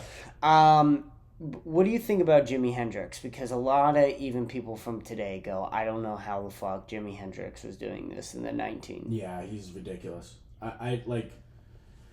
So Eddie Van Halen's my favorite because of the whole shred and that sound, but Jimi Hendrix is somebody else that is close up on that list. I should actually mention him when you asked me. I just didn't think of him. Sure. But Jimi Hendrix is one of those guys that you listen to his sound even to his today, and like you said, you don't know how he's making that sound. He had just such a certain like swagger, I guess you could say. Almost like he played for Black Sabbath. I can't remember his fucking name now. Ozzy? No. Ozzy was just a singer. I can't remember the guitarist's name. Zakk Wylde. Yeah. So Zakk Wylde. But Zakk Wylde had a certain swagger to his playing. Like Jimi Hendrix had this bluesy, electric guitar, make you feel kind of swag. I don't even know how to explain it. Sure. It's so unique. And like you have a lot of people now that copy that or try to go based off that, but for that time it was like ridiculous. And even now, like there's people who can't master that style of playing, no matter how close they try to make that music. Jimi Hendrix to music is kind of like Richard Pryor to stand-up comedy. That's exactly what it is. It's very like, how the fuck did he figure out how to do this back then? Very raw. It's just amazing. Yeah. Like the fact that we find Richard Pryor even a little funny. Yeah. Today is like insane. Yeah, and he is so funny. Outdated. Right, exactly. I mean, and a lot of like his premises are like hack now, quote unquote, but they weren't hack back then. No, he was originated. He was a creator. Right, exactly. And so it's just interesting looking back at like what they were able to do back then. Yeah. You know? That's exactly what it is. And that's also like, I mean, listen, man. I mean, everybody wants fucking superstardom and the whole nine, but I would love to be remembered for fucking creating some crazy shredding licks and being a phenomenal like comic. Yeah, I would like to be a blend of the two. Do you look up to Bo Burnham at all? No. No? No, not necessarily. Have you... I've never really even heard his music. Have you checked out his like stand-up specials? I thought you were talking about a musician. I completely thought it was somebody else. No, well, he's both. Oh, is he? Okay, so maybe I am thinking of the right person. Yeah, Bo Burnham. You've never checked out his stand-up special? Really? Anything of his, no. Really? Yeah. Oh my god, his shit's fantastic. I Really? can't believe that you I gotta haven't. check him out, Oh then. my god, he mixes. He's a guy who really does a good job of mixing stand-up comedy and music together. I might have to check him out then, especially for what I'm trying to do. Yeah. I mean, like, huge. I figured he would have been a big inspiration for you. I've heard his name one or two other times before, bro. Dude, he's fantastic. Wow. Like, really great. He has one of my best, like, Netflix specials, I think. Make Happy is maybe one of the best. No shit. On Netflix. Yeah. It's still there? They still have the license for it? Yeah. I'm going to have to fucking check that shit out then. You have to check that out. It's, like, absolutely hysterical. I mean, just... And also, like, came out in 2016. It's crazy. It's like, you know, what was it, 9 years now? Yeah. And it still holds up. Wow. I mean, still really holds up. Yeah, I gotta fucking check him out. Yeah, but he's a pianist. Oh, no shit. So not the guitar. So I feel like you would do his shit. Oh, like the guitar. You know what I mean? Yeah, like sort of make it your own way almost, but also just a format where you fall in and out of stand-up comedy and doing music. Yeah. I feel like that's you what I'm could trying to do, by the way. That's exactly what I would... You gotta check this guy out there. Yeah. I can't believe you've never heard of him. I've heard his name maybe one or two times. I thought he was a musician. Yeah, he's not just a musician. I mean, he's like crazy on the piano. Wow. Crazy on the piano. Wow. But he's also a real comic. Yeah, he has real jokes. Yeah, that's kind of what I want to do. Yeah. My angle, I think, for this is either superstardom or if I could just figure out how to get a fucking residency in Vegas. Really? I would, dude. I love Vegas. Wow. I would go. You think you could live there though? Living there is a different animal. I think I would do 6 months residencies at a time. If I could have it my way, I would live there for 3 to 6 months. I would say, because after a point of fucking everything in sight and playing casino, that does get old. Yeah, no. I feel like you could get sick of it real quick. Yeah, I would probably do 3 to 6 months Vegas, take 6 months off, and then do another. Like I would if I could have. I don't know if that's even how it works. Yeah. But if in a dream world, that's how I would do that. I'm talking shit. I've never been to Vegas, so I should. Vegas is dope, man. Dude, yeah, no. No, but I just turned 21 though, so. That's. You know what I mean? Yeah. It was fucking. You gotta make your way out there, bro. Yeah, going to Vegas before 21 is like. I don't know, fucking before you can get boners. Yeah. It's insane. It's like going to Disney before you can get on rides. Right. Yeah, it's insane. Yeah, do you want to riff a little bit? Do you want to? I feel like this is a good point where we can just sort of riff a little bit. Let's do it. Yeah, because I want to give you some time. Because, dude, you're fucking amazing, by the way. I appreciate it, This has been crazy. I cannot believe you're only a year and a half into this. Yeah, man. I mean, for where I am, I don't think I'm that good, to be honest with you. But I'm also my worst critic, so I get people complimenting me. I'm like, I'm shit, please leave me alone. Yeah, sure. But that's the thing, man, is I don't know what the fuck you're doing. Yeah. You know what I mean? So to me, it's like, that sounds really good. But go ahead. Fucking...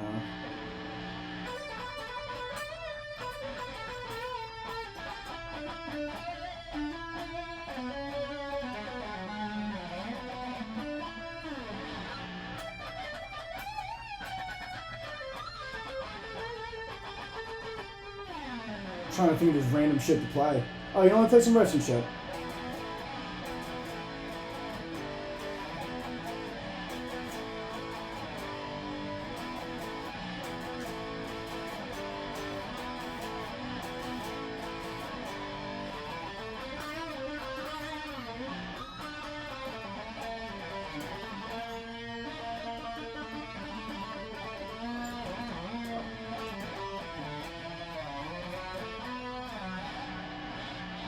I've been fucking around with this idea a little bit.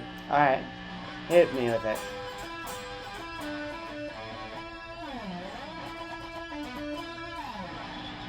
I like that. I'm just gonna play a whole bunch of different little things I came up with. Go ahead. That's good.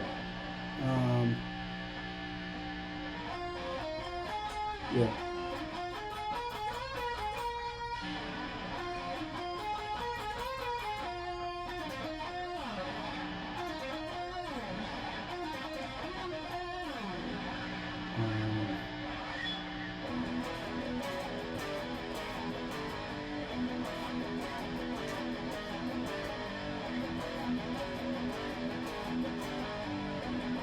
Oh, that's great.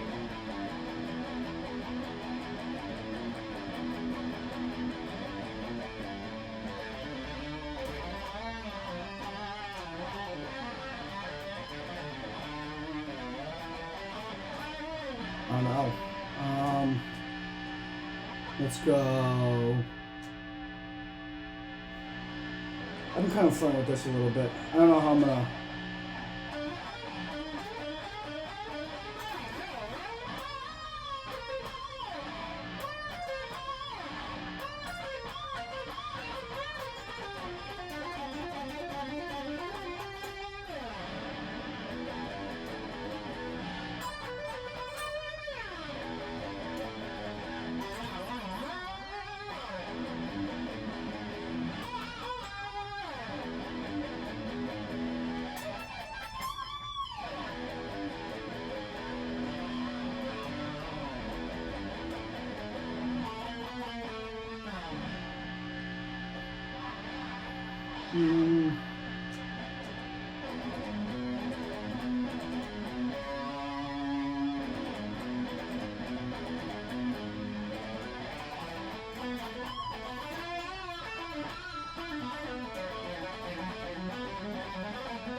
That was excellent. My little riffing. Yeah, that's excellent. You're so good at it. It's insane. I appreciate it. It's great. That's crazy. That's just a year and a half in. It really makes you want to pick up an instrument. You should, man. It's fun. Yeah. And I'm my own worst critic, so I know Sure, it's a lot of sure. fuck ups. That's good. Or whatever, That's good though. but That's really good to be your own worst critic. Yeah. You know, you don't want to be too fucking hype up about yourself and Yeah. think you're great. Yeah, that's the thing, man. It's like I notice a lot of like technique flaws, or like I notice I'll slip and like fuck, but then I just try to work through it. Sure. I'm so excited to send this to my friend who actually plays guitar. Be like, is this guy good or not? I think he's great. I don't know. He might be like, dude, he's all out of key. Like, he's like, it sounds cool, but like, this guy needs like This guy fucking sucks. coach. Yeah, he needs a lesson or two. Mm-hmm. Oh, dude, that's great. That's all. You think about taking lessons ever? Yeah, but now I have Josh teaching me and Chan teaching me fucking music theory. So Right. And So what's the point? yeah, and I also like it because I don't feel like with them like outside of like having to learn like songs for the band Sure, and shit like that. Like sure. like of course I have to learn that shit. That's but like I don't feel like there's a project assignment like I did when I went to guitar school when I was like 11 or whatever it was for fucking like 2 weeks. Sure. You know what I mean? I like that I'm allowed to still be creative, and the way that they teach it to me just unlocks certain patterns. Like for instance, like going in like the major scale, right? Like I learned how to play a lot in the major scale, and like some of my playing, I kind of displayed it here a little bit.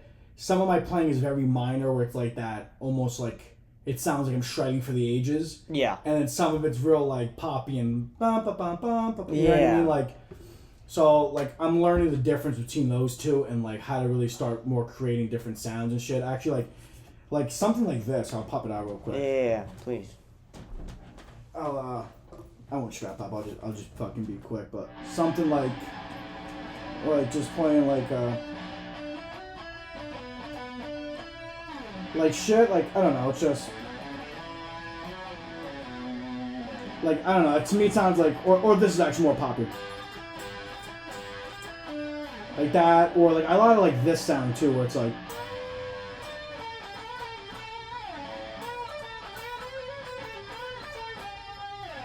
So I like a lot of those kind of sounds like that. I like more like the dramatic sounds, whether it's dramatic super and major or it's dramatic super and minor. I just like, I don't know. I kind of like that. I have a hard time playing rhythm for that reason because I like scrolling around or whatever it is and just having fun and doing like shit like.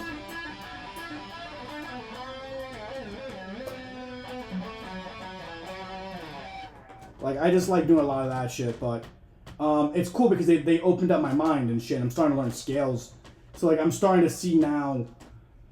All right, if I'm playing with the band, they want me to solo a little bit. I got to be within this scale because we're in A. Like if we're in A major, now I finally figured it out.